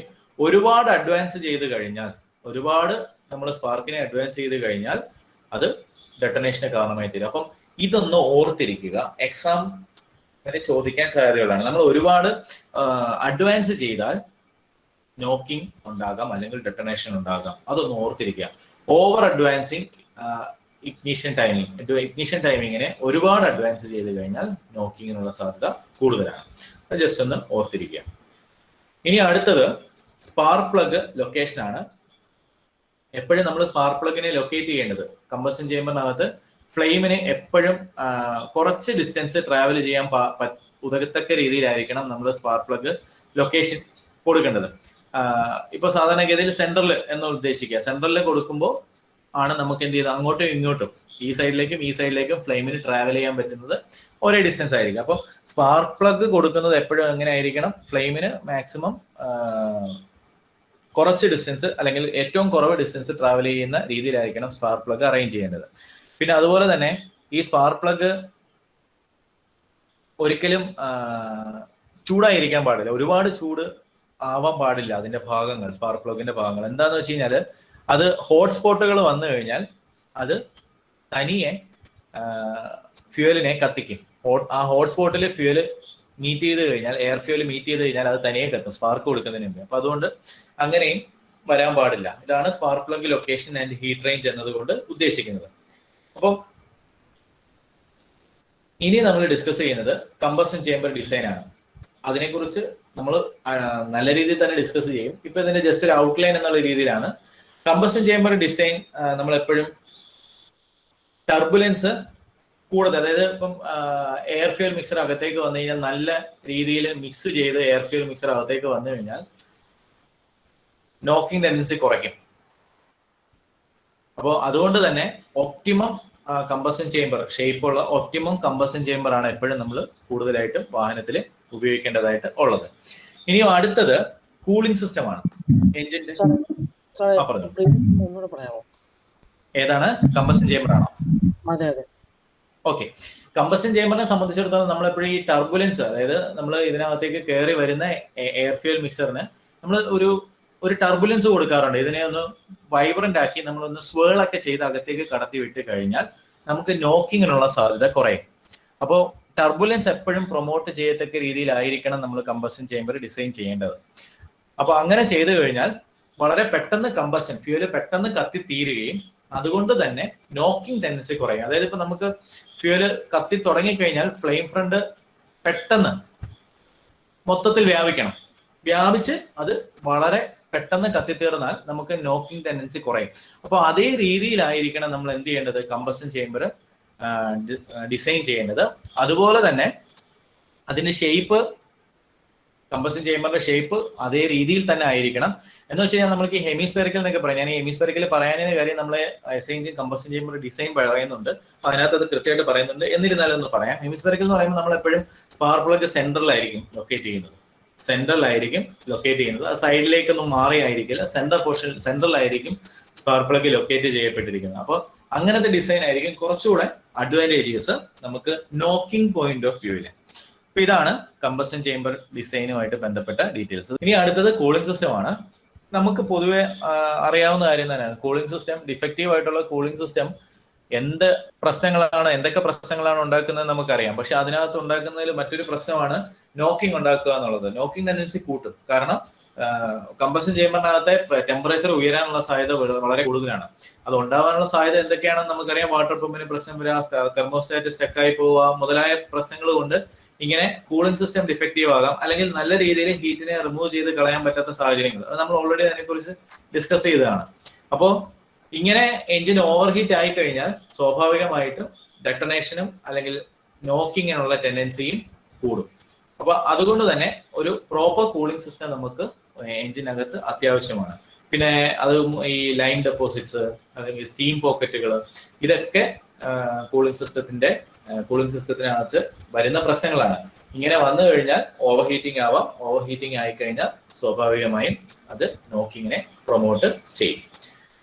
ഇനിയും മറ്റൊരു എഞ്ചിനുമായിട്ട് ബന്ധപ്പെട്ട് നോക്കിങ്ങിനെ സ്വാധീനിക്കുന്ന മറ്റൊരു ഫാക്ടറാണ് കാർബറൈസേഷൻ. ഈ കാർബറൈസേഷൻ എന്ന് പറഞ്ഞാൽ കാർബൺ ഡെപ്പോസിഷൻ എന്നാണ് ഉദ്ദേശിക്കുന്നത്.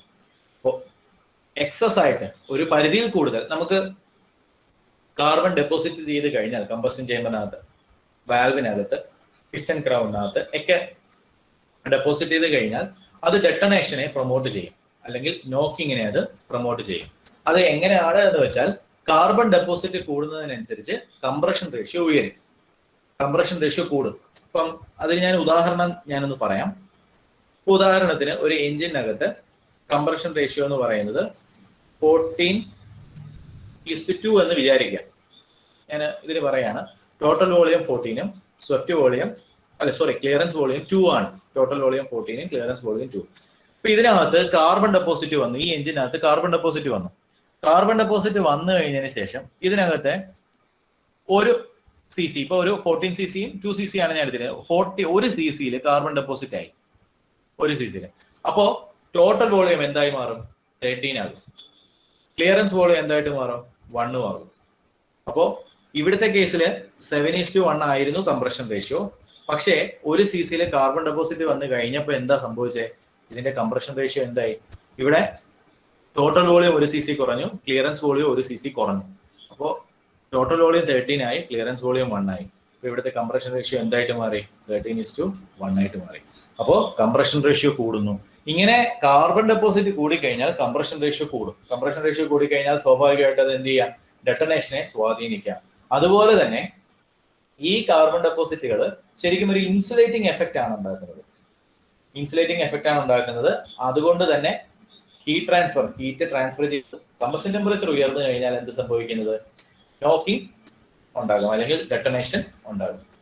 അപ്പോ ഇതിനകത്ത് നിങ്ങൾ അറിഞ്ഞിരിക്കേണ്ട എക്സാം പോയിന്റ് ഓഫ് വ്യൂവിലുള്ള വളരെ ഇമ്പോർട്ടന്റ് ആയിട്ടുള്ള 2 കാര്യങ്ങൾ ഞാനിപ്പോൾ പറഞ്ഞു. ഒന്നാമത്തേന്ന് പറഞ്ഞാൽ കാർബൺ ഡെപ്പോസിറ്റ് വന്നു കഴിഞ്ഞാൽ നോക്കിംഗ് ഉണ്ടാകും എന്നുള്ളത്. പിന്നെ ഒന്നെന്ന് പറഞ്ഞാൽ കാർബൺ ഡെപ്പോസിറ്റ് വന്നു കഴിഞ്ഞാൽ നോക്കിംഗ് ഉണ്ടാവാനുള്ള റീസൺ കംപ്രഷൻ റേഷ്യോ കൂടും എന്നുള്ളതാണ്. ഇതൊരു ചോദ്യമായിട്ട് ചോദിച്ചിട്ടുള്ളതാണ്, PSC ക്വസ്റ്റ്യൻ ആണ്. കംപ്രഷൻ റേഷ്യോ, കാർബൺ ഡെപ്പോസിറ്റ് അടിഞ്ഞു കൂടി കഴിഞ്ഞാൽ കംപ്രഷൻ റേഷ്യോക്ക് എന്ത് സംഭവിക്കും? കംപ്രഷൻ റേഷ്യോ കൂടുമോ കുറയുമോ എന്നുള്ളതായിരുന്നു ചോദ്യം. അപ്പോൾ ഇതിൽ നിന്ന് നിങ്ങൾക്ക് മനസ്സിലായിട്ടുണ്ടാകും കംപ്രഷൻ റേഷ്യോ ഉയരുന്നത്. ഇതൊന്നും ജസ്റ്റ് ഓർത്തിരിക്കുക. ഞാൻ അതുകൊണ്ടാണ് ഇതിനെ വാല്യൂസ് വെച്ച് എക്സ്പ്ലെയിൻ ചെയ്തത്, ഓർത്തിരിക്കാൻ വേണ്ടി. അപ്പോൾ കാർബൺ ഡെപ്പോസിറ്റ് കൂടി കഴിഞ്ഞാൽ കംപ്രഷൻ റേഷ്യോ കൂടും. നമ്മുടെ സ്വാഭാവികമായിട്ട് നമ്മുടെ മനസ്സിലേക്ക് ആദ്യം വരാൻ പോകുന്ന ചിന്ത കംപ്രഷൻ റേഷ്യോ കുറയുന്നതായിരിക്കും. പക്ഷേ കാർബൺ ഡെപ്പോസിറ്റ് കൂടി കഴിഞ്ഞാൽ കംപ്രഷൻ റേഷ്യോ ഉയരും. അതുകൊണ്ട് തന്നെ ഡെട്ടനേഷനും ഉണ്ടാകും. അപ്പൊ ഇത്രയുമാണ് നമ്മളുടെ ബേസിക് ആയിട്ടുള്ള എഞ്ചിനുമായിട്ട് ബന്ധപ്പെട്ട ഡീറ്റെയിൽസ് എന്ന് പറയുന്നത്.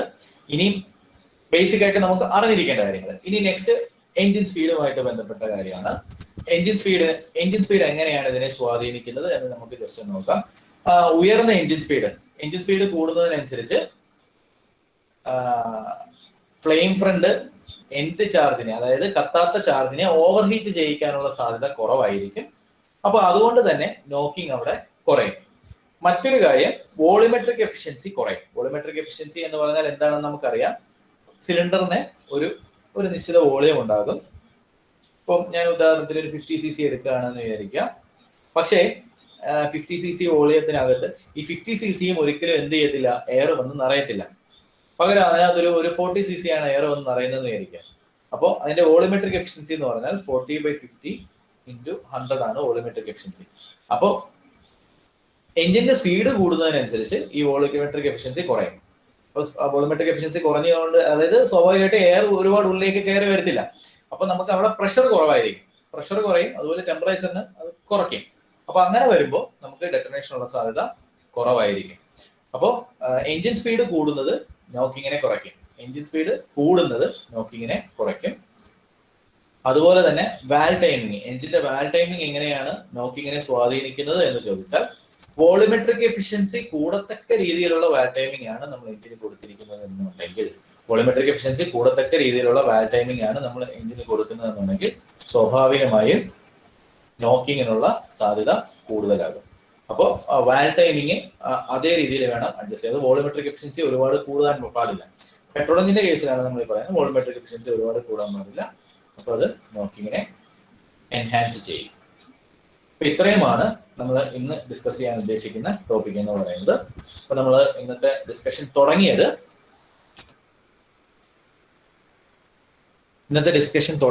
നമ്മൾ ഫ്യൂവൽസ് അതിന്റെ ഫ്യൂവൽസ് അതിന്റെ പ്രോപ്പർട്ടീസിൽ നിന്നാണ് തുടങ്ങിയത്. അവിടെ നിന്ന് നമ്മൾ SI എഞ്ചിൻ കമ്പസ്റ്റനിലേക്കാണ് നമ്മൾ നേരെ പോയത്. അപ്പോൾ ഇത്രയും ഭാഗത്ത് നിന്ന് നിങ്ങൾക്ക് എന്തെങ്കിലും സംശയങ്ങളുണ്ടോ? ഇത്രയും ഭാഗത്ത് നിന്ന് എന്തെങ്കിലും സംശയങ്ങൾ ഇല്ല എന്നുണ്ടെങ്കിൽ നമുക്ക് ക്വസ്റ്റ്യൻസിലേക്ക് പോകാം. ഇത്രയും ഭാഗം നിങ്ങൾക്ക് ക്ലിയർ ആണോ? ആരെങ്കിലും ഒന്ന് റിപ്ലൈ ചെയ്യാമോ? ക്വസ്റ്റ്യൻസിലേക്ക് പോകാം സാർ. ഓക്കെ, ശരി. ലാസ്റ്റ് ഒന്ന് പറയോ വാൽവ് ടൈമിങ്ങിന്റെ?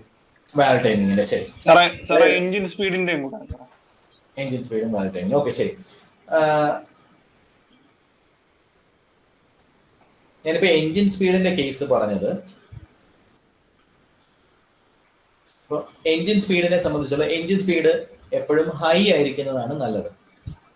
അപ്പൊ അങ്ങനെ ഹൈ ആയി എഞ്ചിൻ സ്പീഡ് കൂടുമ്പോൾ സ്വാഭാവികമായിട്ട് സംഭവിക്കുന്നത് കമ്പസ്റ്റൻ ചേംബറിനകത്തേക്ക് കൂടുതൽ എയർ ഫ്യൂൽ മിക്സർ അല്ലെങ്കിൽ എയർ ഫ്യൂൽ കടന്നു വരാനുള്ള സാധ്യത കുറയുന്നു. കാരണം അത്രയും സമയം കിട്ടത്തില്ല. എഞ്ചിന്റെ സ്പീഡ് കൂടുമ്പോൾ പെട്ടെന്ന് മാക്സിമം ഒരുപാട് എയർ ഫ്യൂൽ മിക്സറിന് അല്ലെങ്കിൽ ഒരുപാട് എയറിന് കമ്പസ്റ്റൻ ചേംബറിനകത്തേക്ക് കടന്നു വരാൻ സാധിക്കത്തില്ല. അപ്പൊ അങ്ങനെ വന്നില്ല എന്നുണ്ടെങ്കിൽ നമ്മൾ ഇനി ഇതിനെ കംപ്രസ് ചെയ്യല്ലേ ചെയ്യുന്നേ. അപ്പൊ ഇവിടെ നമ്മൾ കംപ്രസ് ചെയ്യുന്ന സമയത്ത് ഒരുപാട് പ്രഷർ, ഈ പ്രഷറും നോക്കിങ്ങിനെ സ്വാധീനിക്കുന്നുണ്ട്. ഒരുപാട് പ്രഷർ റൈസ് ചെയ്യത്തില്ല, ഒരുപാട് പ്രഷർ ഉയരത്തില്ല. അപ്പൊ അങ്ങനെ വന്നു കഴിഞ്ഞാൽ എന്ത് സംഭവിക്കുന്നത്? നോക്കിങ്ങിനുള്ള സാധ്യത കുറയുന്നു. ക്ലിയർ ആണോ? ഇനി അടുത്തത് വാൽവ് ടൈമിങ്ങുമായിട്ട് ബന്ധപ്പെട്ട ഡീറ്റെയിൽ. അപ്പൊ വാൽവ് ടൈമിങ്ങുമായിട്ട് ബന്ധപ്പെട്ട ഭാഗം എന്ന് പറഞ്ഞാൽ ഞാൻ ഈ പറഞ്ഞു വോളിമെട്രിക് എഫിഷ്യൻസി എന്ന് പറയുന്ന ഒരു ടേമാണ് ഞാൻ പറഞ്ഞത്. അതിനുവേണ്ടി ഈ വോളിമെട്രിക് എഫിഷ്യൻസി എന്ന് പറഞ്ഞാൽ എന്താണെന്ന് വെച്ചാൽ ഞാൻ ഒന്നുകൂടെ ഞാൻ ജസ്റ്റ് ഒന്ന് വിശദീകരിക്കും. അപ്പൊ നമ്മളൊരു സിലിണ്ടർ എടുക്കുന്നു, എഞ്ചിൻ സിലിണ്ടർ. അതിന്റെ വോളിയം എന്ന് പറഞ്ഞാൽ ഇവിടെ 50 cc ആണെന്ന് വിചാരിക്കാം. പക്ഷെ ഒരിക്കലും എയർ 50 cc എയർ ഒന്നും അറിയത്തില്ല. ഞാൻ അതൊരു 40 cc എന്ന് സങ്കല്പിക്കുന്നു. അപ്പൊ വോളിമെട്രിക് എഫിഷ്യൻസി എന്ന് പറഞ്ഞാൽ 40/50 × 100 ആണ് വോളിമെട്രിക് എഫിഷ്യൻസി. 40 എന്ന് പറയുന്നത് കയറി വരുന്ന എയറിന്റെ അളവ് ഡിവൈഡഡ് ബൈ അതിന്റെ ഒറിജിനൽ വോളിയം, സിലിണ്ടറിന്റെ ഒറിജിനൽ വോളിയം ഇൻറ്റു 100 ആണ് വോളിമെട്രിക് എഫിഷ്യൻസി എന്ന് പറയുന്നത്.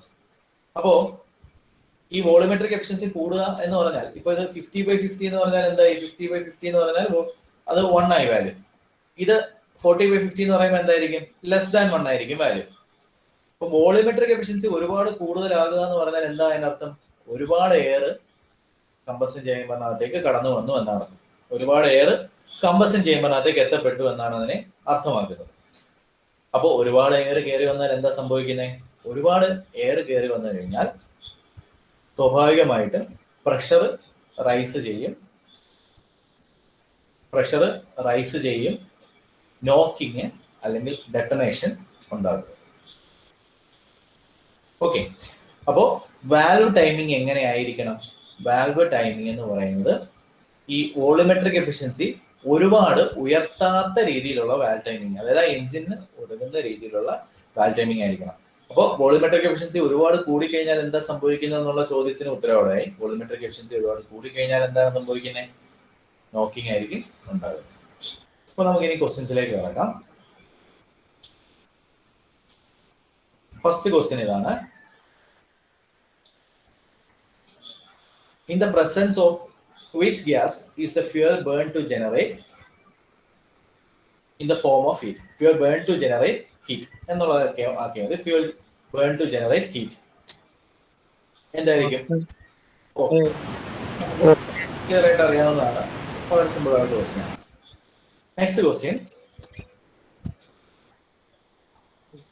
Which are the main constituents of fuel from the given options? Main constituents of fuel from the given option. Option A, carbon and nitrogen. Option B, oxygen and hydrogen. Option B, carbon and hydrogen. Option D, helium and oxygen. Option C. Option C, hydrocarbons ആണ്. നമുക്കറിയാം, നമ്മൾ പറഞ്ഞതാണ് hydrocarbons ആണ് main constituents എന്ന് പറയുന്നത്. Next question. Dash indicates the tendency of a fuel to change from liquid to vapor form. Option A, fire point. Option B, viscosity. Option C, volatility. Option D, flash point. Option C. Option C. Option C, volatility ആണ് question.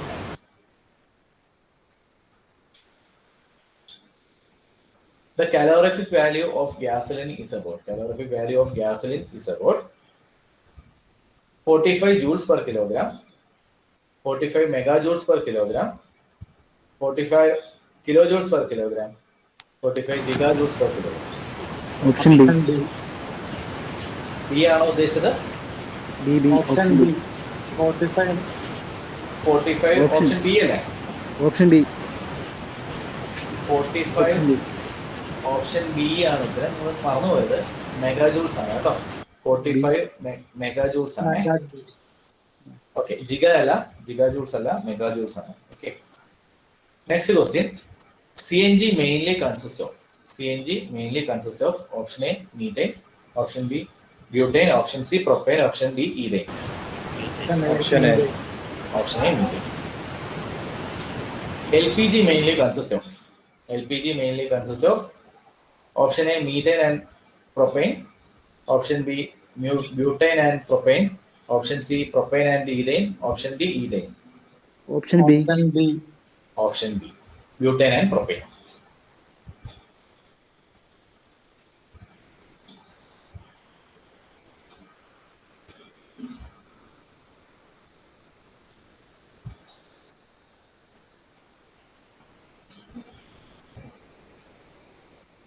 Carbon deposits in combustion chamber causes.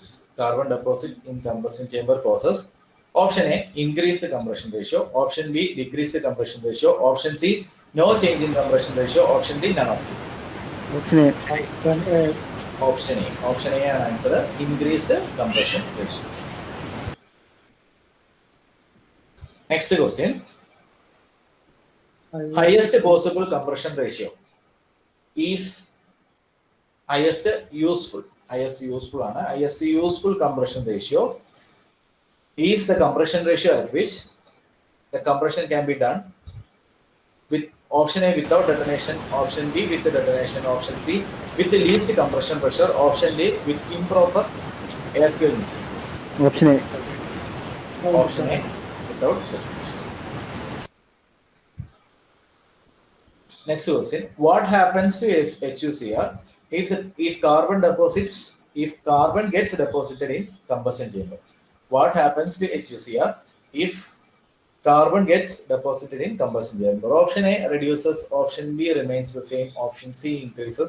Option D, none of the above. Option C. Option C അല്ലേ? Option B ആണ് answer.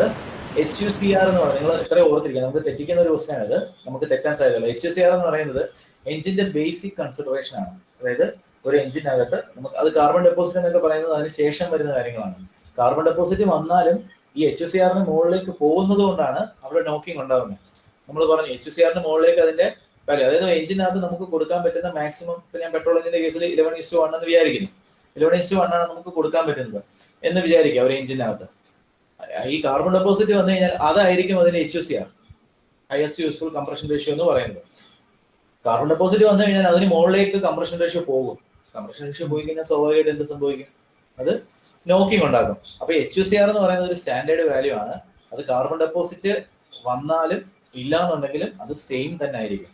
Okay, clear ആണോ? Clear ആണോ? Okay, ശരി.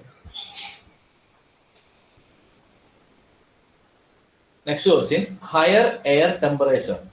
Option A increases compression volume, option B increases the tendency to knock, option C increases the engine cooling, option D decreases detonation. Option B അല്ലേ?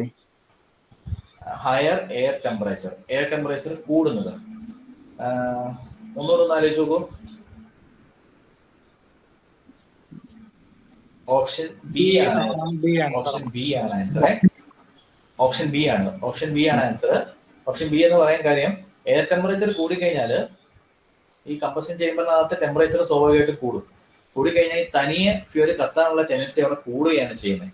അപ്പൊ അതൊന്ന് ഓർത്തിരിക്കുക, air temperature കുറഞ്ഞിരിക്കുന്നതാണ് നമുക്ക് നല്ലത്.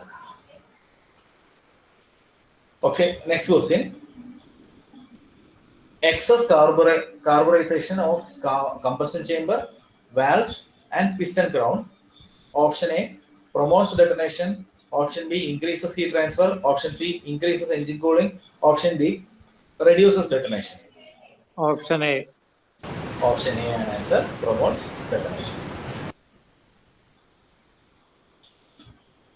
Okay, ഇത് നിങ്ങൾക്ക് ഉത്തരം പറയാൻ പറ്റുമോ നോക്കുക. An effective method of preventing detonation is option A cooling the charge, option B heating the charge, option C reducing lubrication, option D increasing compression ratio. Hello? Option A. Option A cooling the charge. Okay, option A cooling the charge. Okay.